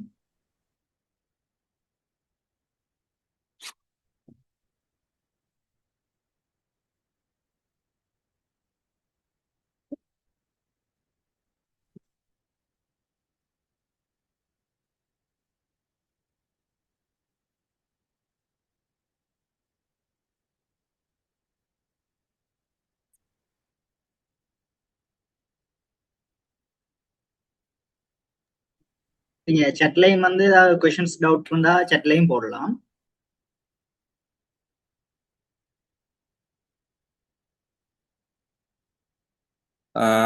ஒரு ஆள் கேட்டிருக்கிறீங்க, சார் பிசிக்ஸ்ல ஆராய்ச்சிகள் செய்யறதுக்கு வாய்ப்புகள் உள்ளதா சார், அதுக்கு யார கண்டக்ட் பண்ணணும்? ஓகே. பிசிக்ஸ்ல நீங்க என்ன மாதிரியான ஐடியா வச்சீங்க? இப்போ உங்களுக்கு பிசிக்ஸ்ல நீங்க செய்ய போறீங்கன்னா முதல்ல உங்களோட பாடசாலை ஆசிரியர் அணுகுங்க. பாடசாலை ஆசிரியர் வந்து அதுக்குரிய நீங்க நீங்க வந்து அதுக்குரிய ஆரம்ப கட்ட ஐடியாவை கிரியேட் பண்ணணும். இப்போ என்ன நான் செய்யணும், இப்போ உதாரணத்துக்கு பிசிக்ஸ்ன்னு சொன்னா நாங்கள் கரண்டோ லைட் பவர் அப்படின்னு யோசிக்கலாம், அல்லது ஏதாவது ஸ்டிமுலேஷன் யோசிக்கலாம். இப்போ ஸ்டிமுலேஷன் சொல்றது உங்களுக்கு நீங்க என்ன கிரேட்னு எனக்கு தெரியல, ரெக்டிஃபயர்ஸ் சொல்லிடுறேன். எலக்ட்ரானிக்ஸ்ல ரெக்டிஃபயர்ஸ் இருக்கு. ரெக்டிஃபயர்ஸ்ல நாங்க ஒசிலேஷன்ஸ் சொல்லுவோம். அந்த ஒசிலேஷன்ஸ் சம்பந்தமா உங்களுக்கு ஏதாவது செய்யலாம். அப்படி செய்யறேன்னு சொன்னா உங்களுக்கு எக்யூப்மெண்ட்ஸ் இல்லை, ஸ்கூல்ல எக்யூப்மெண்ட் இல்லைன்னு சொன்னா நீங்க வந்து யூனிவர்சிட்டிக்கு வரலாம். யூனிவர்சிட்டிக்கு வந்து கண்டக்ட் பண்ணி கதைக்கலாம். அதுக்குரிய அரேஞ்ச்மெண்ட் நான் உங்களுக்கு செய்து தருவேன். நீங்க சிறகுகள் அமையத்துல கேளுங்க, அவை கூடாக என்னட்ட ரிக்வெஸ்ட் பண்ணா நான் அதுக்குரிய வழியை நான் உங்களுக்கு சொல்றேன். நீங்க அதை கூடமா உங்களோட பிரின்சிபல் உங்களோட டீச்சர் கூடாக பிரின்சிபலை கழிச்சு பிரின்சிபல் எங்களோட யூனிவர்சிட்டிக்கு ரிக்வஸ்ட் லெட்டர் ஒன்று கொடுத்தா எங்களோட லேப்ல வந்து செய்யக்கூடியதா இருக்கும். அது பாசிபிள் அது வந்து சாத்தியம். ரைட், எப்ப சப்மிட் பண்ணணும்? ஓகே, சோலார் சிஸ்டம் சம்பந்தமானது செய்யலாம். ஓகே, அதெல்லாம் வரவேற்கத்தக்கது. இங்கிலீஷ் தமிழ் ஓகே, ஒன்றா நான் சொல்றேன். எப்ப சப்மிட் பண்ணணும் என்று சொன்னால் உங்களுக்கு நான் அதுக்குரிய ஃபார்ம் காட்டுறேன். 31 ஜூலை, இந்த 31 ஜூலை ஜூலை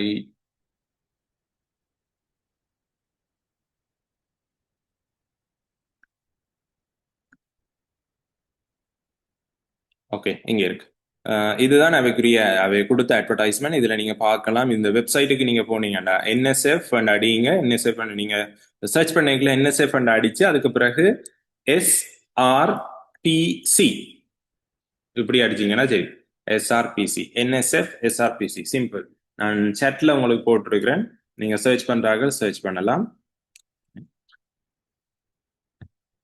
NSF SRPC 2026 இப்படி நீங்க கொடுத்தீங்கன்னு சொன்னா எனக்கு தெரியல இது எல்லாருக்கும் போகுமாண்டு. லோஷன் நீங்க ஒரு ஷேர் பண்ணி விடுங்க. இதுக்கு டிரெக்டா இந்த இந்த இந்த இந்த இதை கொடுத்தீங்கன்னு சொன்னா ப்ரௌசர்ல போய் நீங்க இதை கொடுத்தீங்கன்னா டிரெக்டா இந்த வெப்சைட்டுக்கு கொண்டு போகும். இதுல நீங்க பார்க்கலாம், அதுக்குரிய கைட்லைன் எல்லாமே இதுல இருக்கு. இதுல அவை கொடுத்துருக்கீங்க. நம்ம வந்து லாஸ்ட் டெட்லைனா வந்து 31 ஜூலை, ரைட்? இந்த மாதம் 31ஆம் தேதி. உங்களுக்கு இன்னும் ஒரு 15 நாள் இருக்கா? எஸ். அதுக்கு பிறகு ப்ராஜெக்ட் ப்ரப்போசல் ஃபார்மேட். இதுல என்னன்னு சொன்னா இங்கிலீஷ்ல தான் இந்த ஃபார்மேட் இருக்கு. சுஜீவன் ஸ்ரகலமயத்துல இருக்க சுஜீவன் வந்து கதைச்சு அதுக்குரிய தமிழ் ஃபார்மேட்டா அப்ளை பண்றதுக்கு கதைக்க போறேன்ற மாதிரி சொன்னவர். அநேகமா அப்படி கதைச்சு உங்களுக்கு சக்சஸ் ஆனா நீங்க தமிழ்லையுமே அதை சப்மிட் பண்ணக்கூடிய மாதிரி இருக்கும். இப்போதைக்கு இருக்கிற ஃபார்மேட் வந்து இதுதான். அவை தந்திருக்கிற ஃபார்மேட் வந்து இதுதான். நீங்க வந்து ஆரம்பத்துல அந்த சப்ஜெக்ட் ஏரியா, ரைட், சப்ஜெக்ட் ஏரியாவை நீங்க சூஸ் பண்ணணும். என்ன சப்ஜெக்ட் ஏரியாவுல நீங்க செய்ய போறீங்கன்னு சொல்லி அதுக்குரிய ரிசர்ச் கைட்லைன் வந்து உங்களோட அந்த கைட்லைன்ல தந்திருக்கு. கைட்லைன்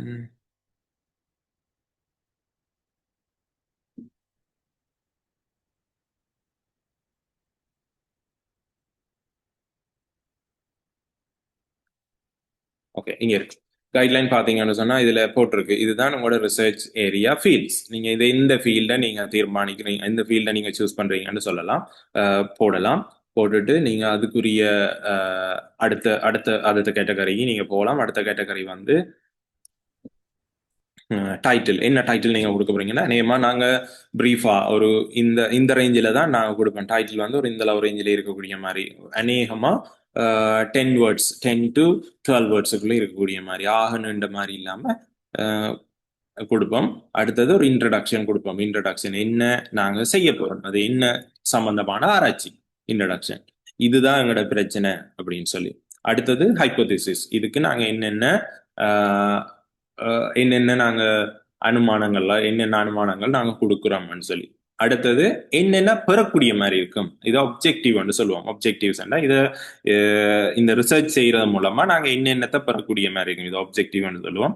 அடுத்த மெத்தடாலஜின்றது நாங்க இதை எப்படி செய்ய போறோம், அது ரிசர்ச் மெத்தட். அந்த ரிசர்ச் மெத்தட் ஒரு இந்த மண் பயன்படுத்துறோம், இந்த மண்ணுல இந்த செடியை நட்டுட்டு ஒவ்வொரு 6 நாளைக்கும் அது உயரத்தை அளக்குறோம், அல்லது ஒவ்வொரு 10 நாளைக்கும் அது உயரத்தை அளக்குறோம். உயரம் அளக்குறதுக்கு நாங்க ரூலர் பாவிக்கிறோம். அந்த ரூலர் என்னது அதுதான் முக்கியம். நீங்க ஆராய்ச்சியில மெத்தடாலஜி சொல்லிக்கல எப்பவும் மிகச்சரியான ஒன்றை கொடுப்போம். உதாரணத்துக்கு நாங்க ஒரு ரூலர் பாவிக்கிறோம்னா அந்த ரூலர் நாங்கள் கடைசியா அதை அளக்கக்கூடிய வரைக்கும் அதையே பார்ப்போம். உதாரணத்துக்கு நீங்க ஒரு 15 சென்டிமீட்டர் ரூலர் எடுத்து அளக்க வலிக்கிட்டீங்கன்னு சொன்னா தாவரம் 16 சென்டிமீட்டருக்கு வரைக்கும் அதை அளக்க முடியாது இல்லையா? அப்ப நீங்க என்ன செய்யணும், வேற ஒரு ரூலர் மாத்தணும். அப்ப இந்த கட்டத்துல என்ன நடந்துடும், நாங்க முதல் அளந்த அளவிடைக்கும் இப்ப அளக்கிற அளவிடைக்கும் வித்தியாசம் வந்துடும். நாங்க அதுக்குரிய டூலை மாத்திட்டோம். அப்ப இப்படியான விஷயங்களை நீங்க எதிர்பார்த்து செய்யணும். அப்ப அதுதான் அந்த மெத்தடாலஜில மிக முக்கியமா கேட்பாங்க. நீங்க என்ன பாவிச்சனீங்க, ஏன் பாவிச்சனீங்க. இப்ப நாங்க உதாரணத்துக்கு ரூலர் பாவிக்காம நாங்க மெஷரிங் டேப் பாவிச்சினாங்கன்னு சொன்னா, ஏன் மெஷரிங் டேப் பாவிச்சினாங்கன்னா, ரூலர் வந்து எங்களுக்கு ஒரு குறிப்பிட்ட அளவு தான் வரும். அதாவது 30 சென்டிமீட்டர் தான் எங்களுக்கு மேக்சிமம் வரும் ரூலர். அல்லது நாங்க மீட்டர் கோல் பாவிக்கணும், மீட்டர் கோல் பாவிச்சா அதுல வலு கூட, அதனால நாங்க மீட்டர் டேப் பாவிக்கிறோம் அப்படின்னு சொல்லி நீங்க வேலிட் பண்ணலாம், அதை ஸ்ட்ராங்கா கொடுக்கலாம். அப்ப நான் சொன்னது போல நீங்க அளக்குறீங்கன்னு சொன்னா அளக்கணும், பிளஸ் அந்த அளவு அளக்குற அளவிட வந்து மிகச்சரியானதா இருக்கணும். அப்படிதான் நீங்க அதுல மெத்தடாலஜி எழுதுவீங்க. அடுத்து ரிசர்ச் பிளான். ரிசர்ச் பிளான் நான் சொல்லுவோம் டைம் ஃப்ரேம். டைம் ஃப்ரேம்ன்றது இந்த காலகட்டம். இப்ப நான் உதாரணத்துக்கு சொல்வேன், 1வது மாதம் இன்னென்ன வேலை செய்வேன், 2வது மாதம் இன்னென்ன வேலை செய்வேன், 3வது மாதம் இன்னென்ன செய்வோம், ரைட்? இப்படி நாங்க சொல்லுவோம். அடுத்தது பிளேஸ், எங்க நீங்க அந்த ஆராய்ச்சி செய்ய போறீங்க, இடம். மற்றது எக்ஸ்பெண்டிச்சர் எஸ்டிமேட். இது வந்து உங்களோட செலவுக்கான ஒரு உத்தேச மதிப்பீடு. இன்னென்ன நான் வாங்க போறேன், இன்னென்ன நான் செய்ய போறேன் அப்படின்னு சொல்லி அந்த மதிப்பீடுகளை நீங்க கொடுப்பீங்க, ரைட்? அதே மாதிரி ஃபெசிலிட்டிஸ், எக்யூப்மெண்ட். அப்ப என்னென்ன எனக்கு தேவை. உதாரணத்துக்கு நான் சொன்ன மாதிரி இப்போ ஒரு ரிசர்ச் ஐடியா வந்து கேட்டிருந்தீங்க, சோலார். என்ன சோலார் சம்பந்தமானது, சோலார் சம்பந்தமானது செய்யணும் என்று சொல்லி சொன்னா, சோலார் சம்பந்தமா செய்யணும்னு சொன்னா நீங்க அதுக்குரிய கரண்ட் பரோன் வர்றதை பார்க்கணும், அந்த கரண்ட் எப்படி வர்றதுன்றதை பார்க்கணும். அல்லது நீங்க அந்த சோலார் பேனலை வச்சுக்கொண்டு பூஸ்ட் பண்ண போறீங்க, அல்லது கரண்ட்டை கூட்டி பார்க்க போறீங்கன்னு சொன்னா அதை நாங்க ஒசிலேஷன் சொல்லுவோம். அந்த ஒசிலேஷன் பார்க்கறதுக்கு ஒசிலோஸ்கோப்னு சொல்லி ஒரு மெஷின் இருக்கு. அந்த மெஷின் எல்லாம் உங்களோட ஸ்கூல் மட்டத்தில் இருக்கான வாய்ப்பு குறைவு. ஆனா சில ஸ்கூல்ல இருக்கு, இல்லையண்டு இல்லை, இருக்கு. அந்த இன்ஸ்ட்ருமெண்ட்களை பாவிச்சு நீங்க அந்த தரவுகள், அந்த டேட்டா வந்து எடுத்துக்கொள்ளக்கூடிய இருக்கு. அதை நீங்க அந்த மெஷின்ல இருந்து கூட எடுத்துக்கொள்ளலாம், ரைட்? சோலார் சிஸ்டம் சம்பந்தமா செய்ய, ஓகே, அது நல்ல ஒரு திட்டம் தான். இப்ப ரினியூவல் எனர்ஜி தான் இப்ப எல்லாருமே எல்லாரையும் கதைக்கப்படுறது. சூரிய சக்தி, காற்று சக்தி, நீர் அலை சக்தி, இது சம்பந்தமா எல்லாரும் கதைக்கிறாங்க. நீங்க சோலார் எனர்ஜியை பயன்படுத்தி ஏதாவது செய்யறதுக்கு ட்ரை பண்ணலாம். ஆஃப்கோர்ஸ் அது நல்ல ஒரு ஐடியா தான். Can I do research in English or should I do in Tamil? இது வந்து இப்போதைக்கு உங்களுக்குரிய ப்ரப்போசல் ஃபார்ம் வந்து இங்கிலீஷ்ல தான் இருக்கு. நீங்க சப்மிட் பண்றப்போ இங்கிலீஷ்ல தான் சப்மிட் பண்ணணும். ஆனால் மேபி நான் தெரியல, எனக்கு அவை தமிழ் வெர்ஷன் தந்தினம்னு சொன்னா அதை உங்களுக்கு சிறல் அமையத்தின் வாட்ஸ்அப் சேட் வந்து இதுல போட்டிருக்கு. நீங்க இதுல வந்து ஜாயின் பண்ணுங்க, இந்த வாட்ஸ்அப் குரூப்ல ஜாயின் பண்ணிட்டு நீங்க அப்டேட் எடுக்கலாம் அல்லது கேட்கலாம். பாசிபிள் அண்டா என்எஸ்எஃப் வந்து தமிழ்ல தங்களோட ப்ரப்போசல் அக்செப்ட் பண்றதுக்கு தருவீனமா இருந்துச்சுன்னா, ஏன்னா அங்க இருக்கிற நிறைய ஸ்டாஃப் வந்து சிங்களைஸ் வந்து, அப்ப தமிழாக்களும் இருக்கணும் இல்லையன்னு இல்லை. ஆனா தமிழாக்கள் இந்த ப்ரொஜெக்டை வெரிஃபை பண்ற டீம்ல இருக்கணுமாண்டா அது டவுட் தான். ஸோ அதுல ஒரு சிக்கல் இருக்கு. தற்போதைக்கு இங்கிலீஷ் தான். நோ வரிஸ், நீங்க செக் பண்ணிக்கொள்ளலாம். இங்கிலீஷ்ல செய்ய போறீங்கன்னு சொன்னா that's always welcome, you can go head, right?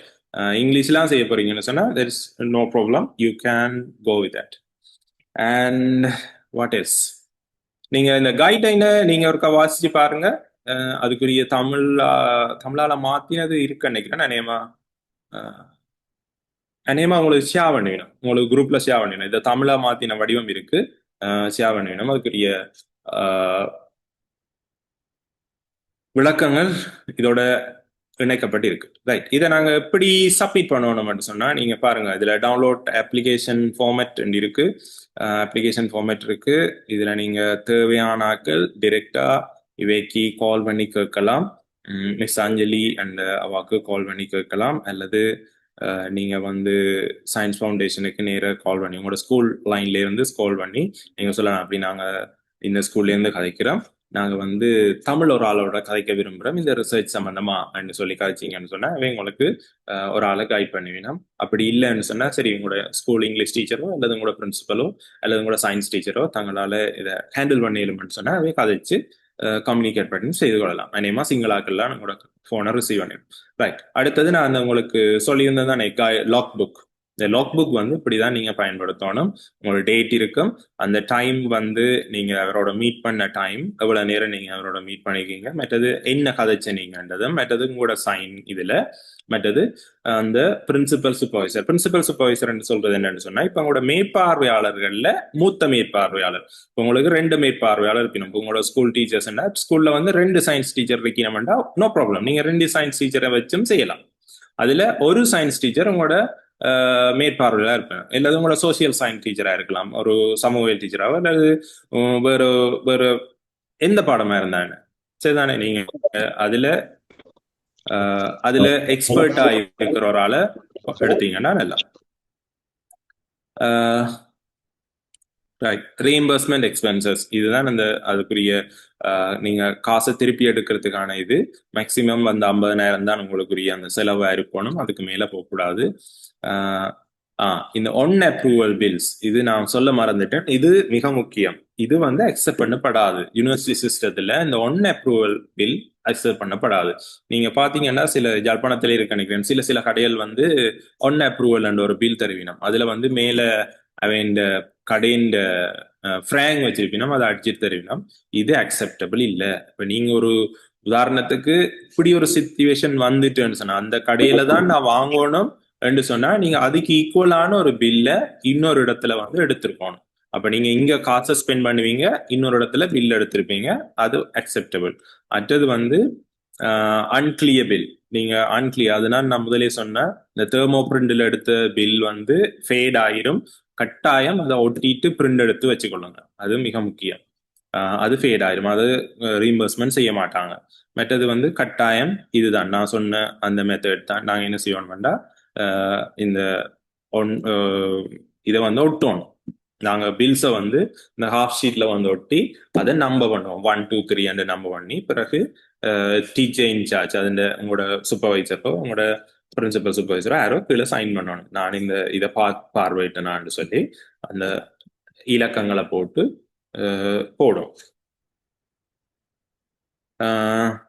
Take photos of photocopies of bill such bus ticket supermarket, like நீங்க இப்படியானது பஸ் டிக்கெட் சூப்பர் மார்க்கெட்ஸ் அப்படியானதுன்னு சொன்னா கட்டாயம் என்ன சொல்லியிருக்கேன்னா போட்டோஸோ போட்டோகாபீஸோ எடுத்து வைக்கட்டாம். ஏன், அது அன்கிளியரா மாறிடும். இப்போ ரீஎம்பர்ஸ்மெண்ட்டுக்கு நீங்க அதை அனுப்பிக்கலாம், அது அன்கிளியரா போயிடும், அது மிக முக்கியம். ரைட், அடுத்தது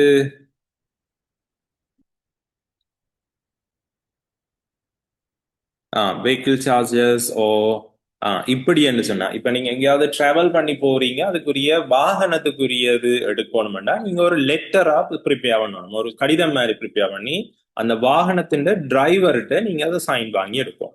சரியா, சைன் வாங்கி எடுத்தீங்கன்னா அதை நீங்க பயன்படுத்தலாம் இந்த ரீஎம்பர்ஸ்மெண்ட்டுக்கு.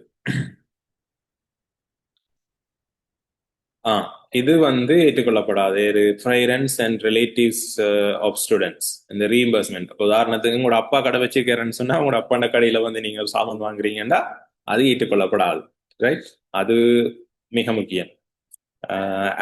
அதாவது இந்த இந்த காசு வந்து எந்த பில்லில இருந்து வந்தது, அதாவது எந்த கடையில இருந்து வந்ததுன்னு சொல்லி ஒரு வெரிஃபிகேஷன் நடந்து நீங்க அதுல ட்ரெப் ஆயிட்டீங்கன்னா உங்களுக்கு அந்த பேமெண்ட் வந்து கேன்சல் பண்ணப்பட்டுரும். 100% கண்டுபிடிப்பின இல்லை, கண்டுபிடிச்சா சிக்கல், அதனால இதை அவாய்ட் பண்றது சிறந்தது. All reimbursement requested project completion. Right, இது வந்து நீங்க வித்தின் 3 months, அதாவது உங்களோட ப்ரொஜெக்ட் முடிகிறதுக்கு 3 மாசத்துக்கு முன்னா நீங்க இந்த இன்வாய்ஸ் எல்லாத்தையும் கலெக்ட் பண்ணி அனுப்பணும். ஆஃப்டர் திஸ் பீரியட் உங்களோட ரீஎம்பர்ஸ்மெண்ட் ரிக்வெஸ்ட் வந்து 3 months பிறகு அக்செப்ட் பண்ணப்படாது. ரைட், இதுவரை தான் உங்களுக்கு மிக முக்கியமானது. ரைட், இதை நீங்க எப்படி சப்மிட் பண்ணணும், அல்லது குரூப்பா சப்மிட் பண்ண போறீங்களா, என்ன மேற்கொண்டு ஏதாவது தகவல் இருந்துச்சுன்னு சொன்னா, தகவல் தேவைன்னு சொன்னா நீங்க நேர கதைக்கலாம். இவே இதுல போட்டிருக்க கண்டக்ட்ல வந்து நேர நீங்க தொடர்பு கொள்ளலாம், அல்லது விசிட் பண்ணி பார்க்கலாம் வேண்டிய வெப்சைட்ல இதுல போட்டிருக்கு. இதுல வந்து பாருங்க, டவுன்லோட் பண்ணிட்டு கம்ப்ளீட் அப்ளிகேஷன் போஸ்டட், நீங்க போஸ்ட் பண்ணணும்.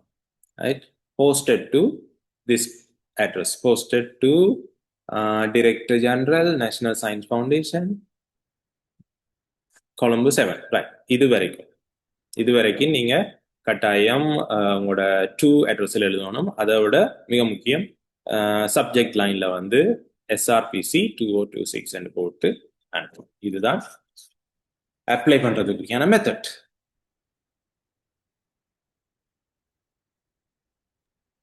எனிதிங் எல்ஸ், ஏதாவது உங்களுக்கு கேட்க வேண்டியது இருக்கா? ஒரு ஆள் கேட்டிருக்கேன் கொஸ்டின், ரைட்டிங்குக்கு வந்து ஏஐ யூஸ் பண்ணலாமான்னு சொல்லி. ரைட்டிங்குக்கு ஏஐ யூஸ் பண்ணலாம். எஸ், கட்டாயமா யூஸ் பண்ணலாம், ஒரு பிரச்சனையுமே இல்லை. நீங்க ஏஐ டிடெக்டர் எல்லாம் பாக்குறேன் எல்லாம் இல்லை. நீங்க வந்து அந்த திட்டம் செய்யறதா இருக்கணும். இப்ப ஏஐ டிடெக்ட் பண்ணி நீங்க செஞ்சிட்டீங்க எழுதிட்டீங்கன்றாலும் எழுதுறது மேட்டர் இல்ல. எழுதினா பிறகு நீங்க அதை வெரிஃபை பண்ணணும். வெரிஃபை பண்ணிட்டு ஓ இது என்ன செய்யலாம்னு சொல்லி தெரிஞ்சா அதுக்கு பிறகு தான் நீங்க அதை சப்மிட் பண்ணணும். நீங்க பிளைண்டா ஏஐ தந்தது அப்படியே சப்மிட் பண்ணிடுறீங்கன்னா சிக்கல். சில வேளை அதை அக்செப்ட் பண்ணிட்டீங்கன்னா சரிதானே, வாய்ப்பு இருக்கு. அக்செப்ட் பண்ணிட்டீங்கன்னா அதை நீங்க எப்படி செய்யறதுல உங்களுக்கு சிக்கலாயிடும்.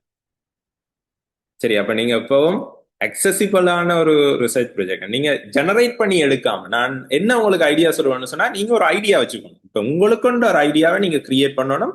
அதை கிரியேட் பண்ணிட்டு அதை மாடிஃபை பண்ண ஏஐ கேட்கணும். நீங்க ஏஐயே ஐடியா ஜெனரேட் பண்ண கேட்கக்கூடாது. அது ராங், அது பாசிபிள் இல்லை.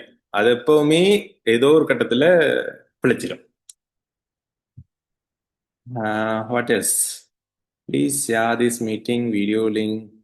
ஓ, உங்களை தொடர்பு கொள்ள நாங்க இதுல வீடியோ ரெக்கார்ட் வந்து டிரைவ்ல அப்லோட் பண்ணி உங்களுக்கு வந்து குரூப்ல வந்து ஷேர் பண்ணுவோம். ஓகே, நீங்க என்ன டைரக்டா தொடர்பு கொள்ளணும்னு இல்லை, நீங்க குரூப்ல டெக்ஸ்ட் பண்ணுங்க. உங்களோட குரூப்ல நீங்க நேராக காய்க்கலாம். என்னோட தொடர்புகள்லாம் எந்த பிரச்சனையும் இல்லை. இப்ப நான் கொஞ்சம் ரஷ்ஷா இருக்கிறேன் என்னுடைய எம்எஸ்சி தீசிஸோட. இவங்க ஜூனியர்ஸ் நல்லா ஹெல்ப் பண்ணுவாங்க. இவங்க இருக்கிறாங்களானே நான் கட்டாயம் சப்போர்ட் பண்ணுவேன். நீங்க ஒரு ஐடியாவோட வாங்க, மேற்கொண்டு அதை பாலிஷ் பண்ணி அதை ரிசர்ச் ஃபார்மேட்டுக்கு மாத்தலாம். No issues. அதாவது பெஸ்ட் ஐடியாவோட இருந்தா okay, no problem. Any area okay, எது இருந்தாலும் நான் ஹேண்டில் பண்ணுவேன். ஓகே, ப்ரொஜெக்டா சப்மிட் பண்ணல like invention. Oh no, like invention அதுதான் பிரச்சனை. நீங்க இன்வென்ஷனா வந்து சப்மிட் பண்ண முடியாது. நீங்க வந்து ப்ரொஜெக்டா தான், அதாவது ஒரு ப்ரப்போசல் ரிசர்ச் ப்ரொஜெக்டா தான் நீங்க கொடுக்க முடியும். இன்வென்ஷனுக்கு இன்வென்ஷன் காம்படிஷன் நிறைய இருக்கு. நீங்க சாசக்னிமாவும் அதுல எல்லாம் பார்ட்டிசிபேட் பண்ணலாம். உங்களோட எஸ்எல்ஐசியால கண்டக்ட் பண்ற. ஆனா நீங்க அப்ளை பண்ணிக்கல இத இனோவேஷன் அது ஸ்ட்ராங்காகவே சொல்லியிருக்கிறேன். இனோவேஷன் மட்டும் இதுல இருந்தா no, it's not accepted. It should be in a research form.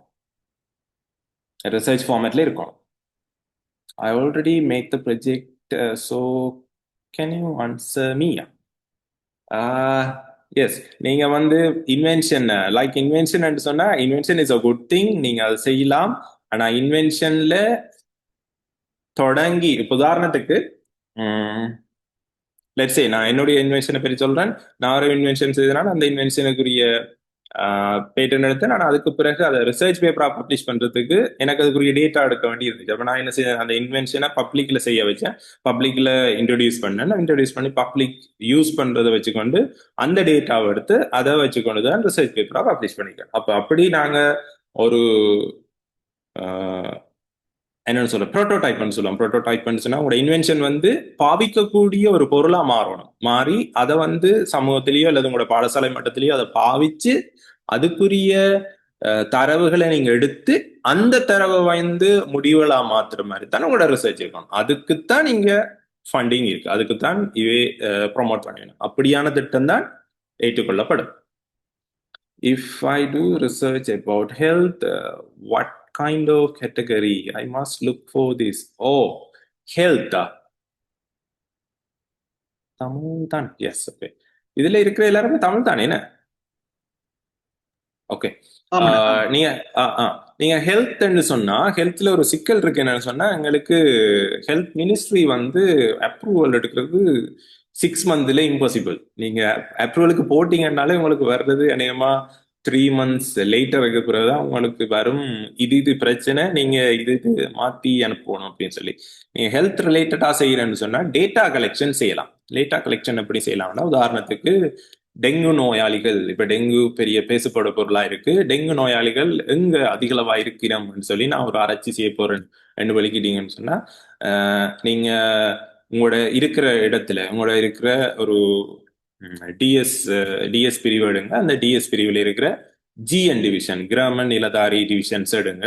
அந்த கிராம நிலதாரி டிவிஷன்ஸ்ல இருக்கிற ஒவ்வொரு ஜிஎஸ்எம் போய் சந்திச்சு கதையுங்க. இப்படி நாங்க இப்படி ஒரு டேட்டா எடுக்க போறோம், எனக்கு உதவி செய்யுங்கன்னு சொன்னா அவை உங்களுக்கு உரிய அந்த அப்ரூவல் லெட்டர் தருவினோம். அதுக்கு பிறகு நீங்க ஒரு சனி ஞாயிறோ என்னவோ வீடுகளுக்கு விசிட் பண்ணி உங்களுக்கு டெங்கு நோய் வந்ததா இல்லையா, எப்போ வந்தது, அது சம்பந்தமான தகவல்களை எடுத்து நீங்க ஒரு தரவு கோவையா உருவாக்கி நீங்க அதுக்கு பிறகு அதை ரிசல்ட்ஸா வெளியிடலாம். நான் இந்த டிஎஸ் பிரிவில் ஒரு சமூகவியல் ஆராய்ச்சி செய்த நான், என்னத்துல ஹெல்த் ரிலேட்டடா செய்த நான், அதுல வந்து இந்த ஜிஎன் டிவிஷன்ல, அதாவது இப்ப நாங்க சொல்லுவோமே ஜே சம்திங், ஜே 97 98 101 சம்திங்ல தான், அப்படி இந்த பிரிவுக்குரியாக இந்த டிஎஸ் பிரிவுல நல்லூர் டிவிஷன்ல இந்த இதுல வந்து கூட பேர் வந்து டெங்குவால பாதிக்கப்பட்டிருக்கிறான், இது பிரச்சனைக்குரிய ஏரியா அப்படின்னு சொல்லி நீங்களோட ரிசர்ச்ல முடிவு சொல்லலாம். ஃபர்ஸ்ட் அப்ளிகேஷன் சென்ட் பண்ணி 6 மந்த்துக்கு அப்புறம் ப்ரப்போசல் சென்ட் பண்ணணும். அப்ளிகேஷன் ப்ரப்போசல்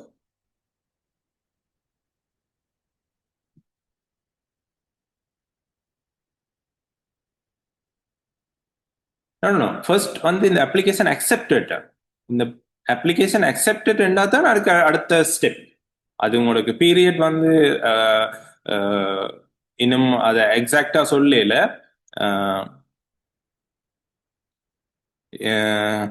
இதுல சொல்லியிருக்கு என்னன்னு சொன்னா, research project should be less than 6 months. Research project started before January, oh no, 27. January 26 will not be considered. 27, huh?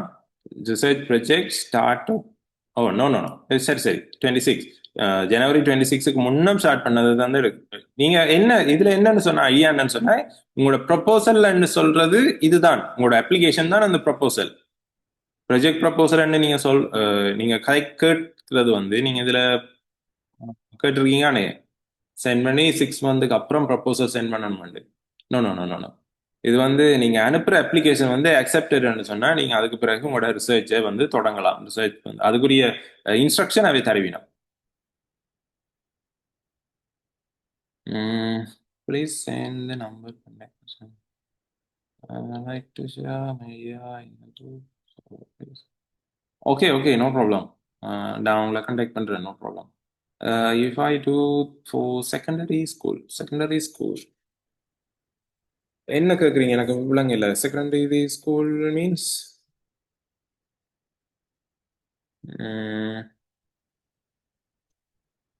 Anything ஓகேமா, ஒரு ப்ராப்ளமும் இல்லை உங்களுக்கு. கிரேட் வந்து 9 to 12, 9 to 12 government or private school, இதுதான் category. Grade 9 to 12, not years. Grade 9 to 12. Yes of course you can do IoT project நீங்க கொடுக்கலாம். ஆனா அது வந்து வெறுமனே இன்வென்ஷனா இருக்கக்கூடாது. உதாரணத்துக்கு பிளான்ட் வாட்டரிங் சிஸ்டம் இருக்குதானே, அதை நீங்க செய்யலாம். ஐஓடியில வாட்டரிங் சிஸ்டம் செய்யலாம், நிறைய நிறைய நீங்க செய்யலாம். ஆனா அது எக்ஸ்பெரிமெண்ட் பேஸா இருக்கணும். எக்ஸ்பெரிமெண்ட் பேஸா செய்தா தான் அக்செப்டபிள். அப்படிதான் உங்களோட இந்த ப்ரொபோசல் இருக்கும்.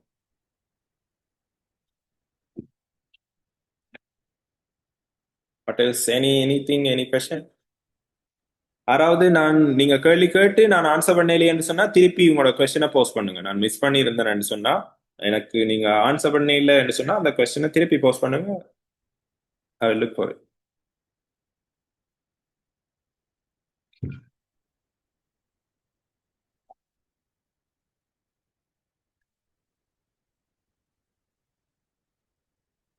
If no question, then we can wind up. Lotion என்ன மாதிரி?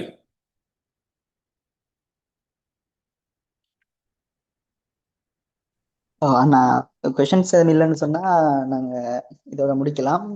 ம். மேலதிகமா யாரும் கொஷின்ஸ் கேட்கணும்னு சொன்னா கேளுங்க.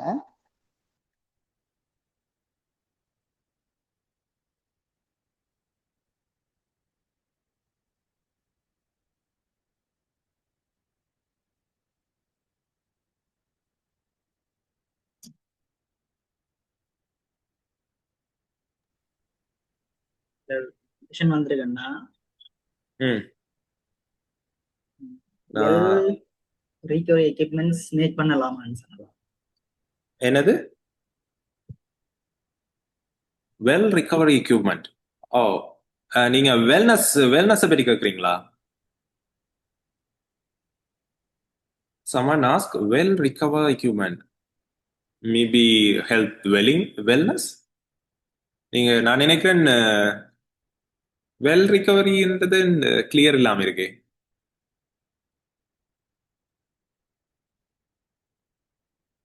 ஐ டோன்ட் நோ, கேள்விப்படலையே வெல் கொஷின் ரிகவரிக்கு. கேட்டால் நீங்க மைக்கை அன்மியூட் பண்ணி கதைக்கலாம், பிரச்சனை இல்லை.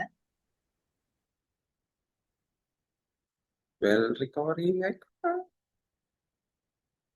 Safety, means safety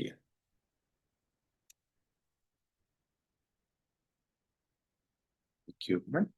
Let me see. No, no, அப்படி நான் கேள்விப்பட்டதில்லையே.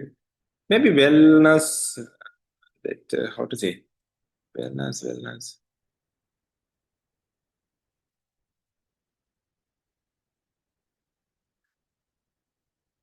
இப்படி சொல்றீங்களா?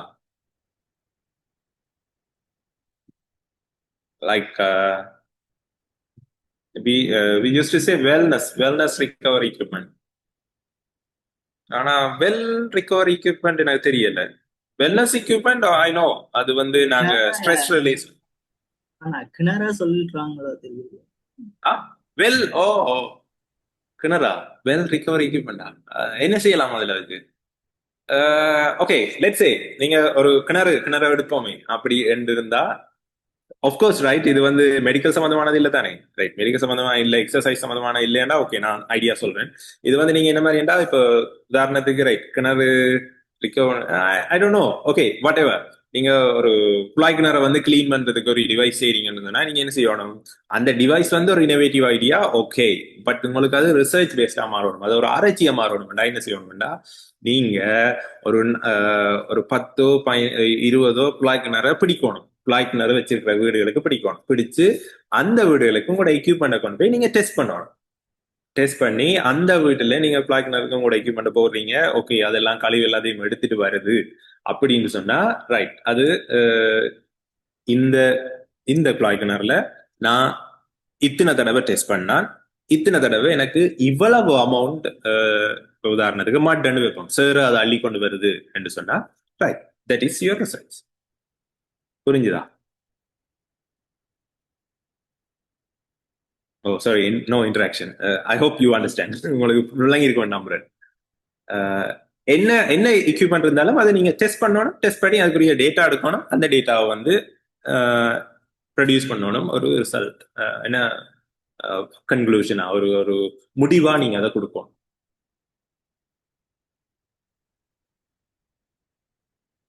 ஓ, ரிகவர்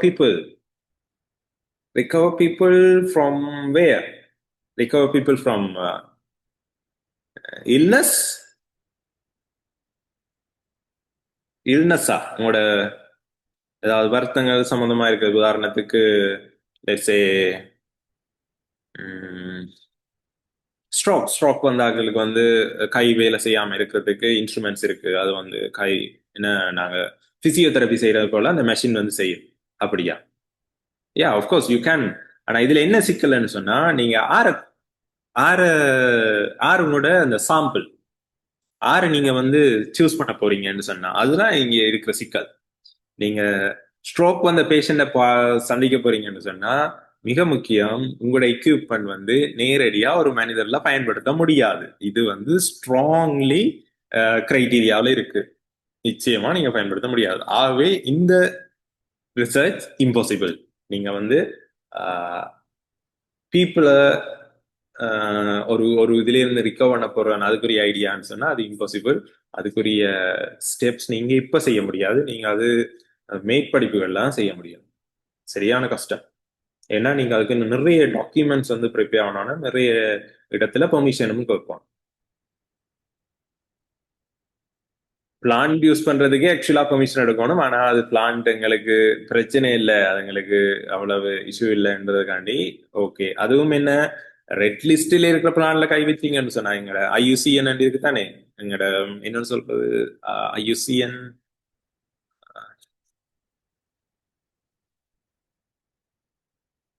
நீங்க நினைக்கிறேன் 11-12க்கு பிறகு இருக்கு நினைக்கிறேன். சர்வதேச இயற்கை பாதுகாப்பு கூட்டமைப்பு, யா ஐயுசிஎன். இந்த ஐயுசிஎன்ல வந்து ரெட்ல வந்து இருக்கு, ஜெலோல இருக்கு அல்லது ஆரஞ்சுல இருக்குன்னு சொன்னா அந்த மாதிரியான பிளான்ட்ல நீங்க பயன்படுத்த முடியாது. அது அடுத்த பிரச்சனை.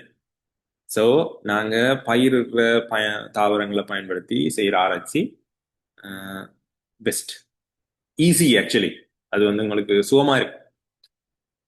ஏதாவது நீங்க ஐடியா ஓகே, நீங்க என்ன என்னோட நீங்க நேர கதைக்க போறீங்கன்னு சொன்னா நீங்க ஃபர்ஸ்ட் எனக்கு இமெயில் பண்ணுங்க. நான் உங்களோட ஐடியா, உங்களோட ஃபர்தர் இதை பார்த்துட்டு நான் உங்களுக்கு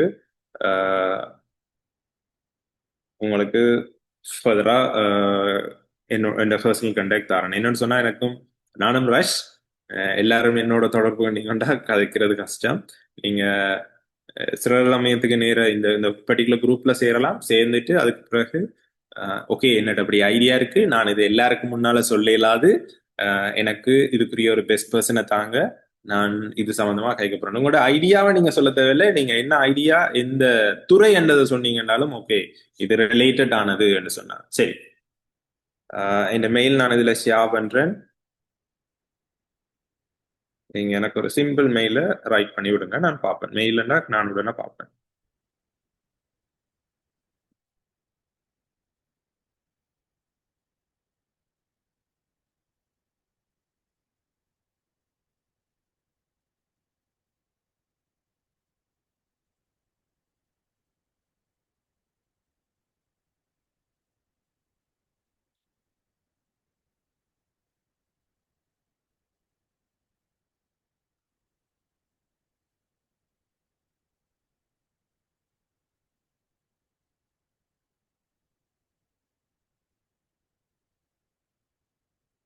I don't know, எனக்கு தெரியல. அஹ்,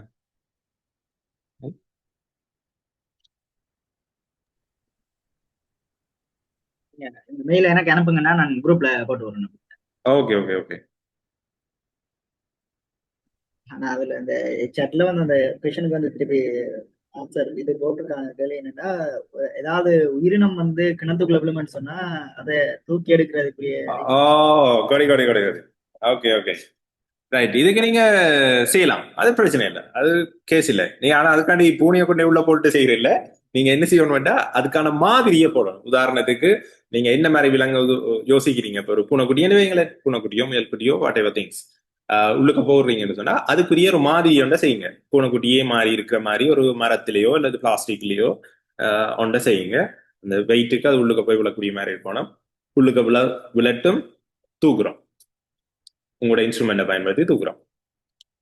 எத்தனை கணத்துக்கு, ஒரு குறைஞ்சது ஒரு 40 கணத்துக்காக 40 தேவையில்லை, ஒரு 20 கணத்துக்காக செய்யணும். நீங்க 20 ஒரு 10 கணக்குக்காக செய்யணும். செய்து நீங்க அவங்களோட ரிசர்ச்சா முடிவு செய்யலாம். எவ்வளவு நேரத்துல நான் அதை வெளியில இருக்கிறேன், அதான் ஐடியா.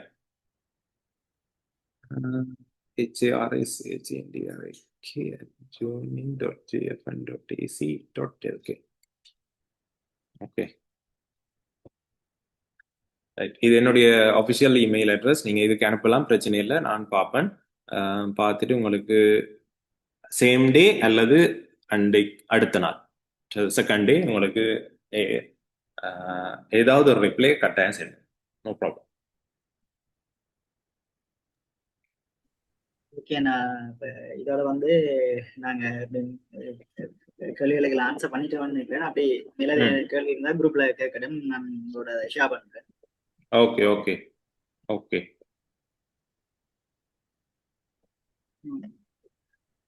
அண்ணா இருக்கா ஸ்கிரீன் ஷேரை நீங்க கட் பண்றீங்களா?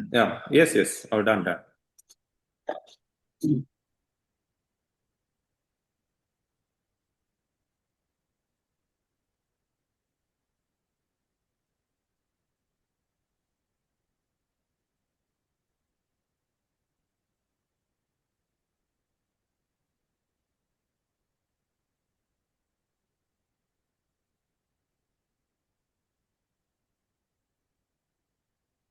அவரோட வந்து இன்றைக்கு வந்து இந்த ரிசர்ச் சம்பந்தமான நிறைய விடயங்களை வந்து சந்திரானா வந்து ஷேர் பண்ணியிருந்தார். இது உங்களுக்கு மிகவும் வித்தியாசமான இருக்கும்னு நினைக்கிறேன். இதுல வந்து சந்திரானா பற்றி சொல்லி ஆகணும். இப்ப வந்து மலேசியால இருக்கார். சரியான பிஸி ஷெடியூல்ல வந்து உங்களுக்கு கைட் பண்ணணும்னு சொல்லி எங்களோட இணைஞ்சு கொண்டிருப்பேன். ஹெல்சந்திரன் அண்ணா வந்து இப்ப ஜெஃப்னா யூனிவர்சிட்டியில வந்து ஒர்க் பண்ணிட்டு இருக்கு. அதோட வந்து 9 வருடங்களுக்கு மேலாக வந்து இந்த ரிசர்ச் ஃபீல்ட்ல ஒரு எக்ஸ்பீரியன்ஸ் ஆன ஆள். அதோட வந்து இவர் வந்து 5க்கு மேற்பட்ட கண்டுபிடிப்புகளை கண்டுபிடிச்சு அதுக்கு பேட்டன்ஸ் வந்து எடுத்து வச்சிருக்காரு. பேட்டன்ஸ் உரிமம் வந்து எடுத்து வச்சிருக்கார். உங்களோட இன்னைக்கு வந்து நிறைய விஷயங்களை ஷேர் பண்ணியிருந்தேன். உங்களுக்கு இது அந்த இதில் வந்து என்ன மேலதிகமான தெளிவு வேணும்னு சொன்னா எங்களை சிறகலாமையோட டிரெக்டா கண்டெக்ட் பண்ணலாம். இதுல கண்டெக்ட் நம்பர் வந்து போட்டுருக்கீங்க. அது இந்த வாட்ஸ்அப் நம்பர்ல வந்து வாட்ஸ்அப்ல மெசேஜ் பண்ணீங்கன்னு சொன்னா நாங்க ரிப்ளை பண்ணுவோம். அதே நேரம் வந்து இப்ப நீங்க சிறகுகள் அமையத்துல இணைஞ்சு கொள்ளணும்னு யாராவது விரும்பினாலும் வந்து நீங்க எங்களுக்கு சொல்லலாம். நாங்க உங்களை சிறகுகள் அமையத்துல வந்து உங்களை சேர்த்து கொண்டுவோம். இந்த மாதிரி ஏழு படிச்சு கொண்டிருக்க ஆக்கள், ஏழு படிச்சுட்டு முடிஞ்ச ஆக்கள் தான் வந்து இப்ப சிறகுகள் அமையத்துல வந்து இருக்கிற ஆக்கள். நாங்களாம் வந்து ஏழு படிச்சுட்டு ஜாயின் ஆயிருந்தாங்க. அது மாதிரி வந்து நீங்களும் இணைஞ்சு கொள்ளலாம். அதோட வந்து நீங்க உங்களோட டீச்சர்ஸாகவும் இருப்பீங்கன்னு நம்புறேன். உங்களை ஸ்கூல்ல வந்து ஏதாவது இது சம்பந்தமான செஷன் செய்யணும்னு சொன்னாலும் நாங்க அரேஞ்ச் பண்ணி தருவோம். வந்து செஷன் செய்வோம். அப்படியே இருந்தாலும் வந்து நீங்க எங்களோட வந்து கண்டக்ட் பண்ணலாம். அதோட தொடர்ச்சியா வந்து இதுக்கு வந்து நாங்க ஸ்டூடெண்ட்ஸை கைட் பண்ண இருக்கிற செஷன்ஸ் வச்சு தொடர்ந்து வந்து சிறைக்கிழமையத்தோட வந்து இணைஞ்சிருங்க. இது எங்களோட இணைஞ்ச ஹரிச்சந்திரன் சிறைக்கிழமையின் சார்பாக நன்றியை தெரிவித்துக் கொள்கிறோம். தேங்க்யூ. இது என்னுடைய ப்ளஷர் ஆக்சுவலி. நான் உங்களோட சந்திச்சது, உங்களோட என்னுடைய எக்ஸ்பீரியன்ஸஸ் ஷேர் பண்ணது எனக்கு சந்தோஷம். ஓகேண்ணா, தேங்க்யூண்ணா. ஓகே, உங்களுக்கு தேங்க்யூ. மேலதிகமான கொஷின்ஸ் இருந்தா நீங்க குரூப்ல கேளுங்க, நாங்க ஆன்சர் பண்ணுவோம். ஹெல்ச்சனோட கண்டெக்ட் பண்ணி விடணும்னு சொன்னாலும் நாங்க கண்டெக்ட் பண்ணி விடுவோம். ஷூர். இன்னொரு செஷன்ல உங்களை சந்திக்கும் வரும் உங்களிடம் விடைபெறும் நாங்கள் சிறகுகள் அமையம். நன்றி. நன்றி. வெல்கம்.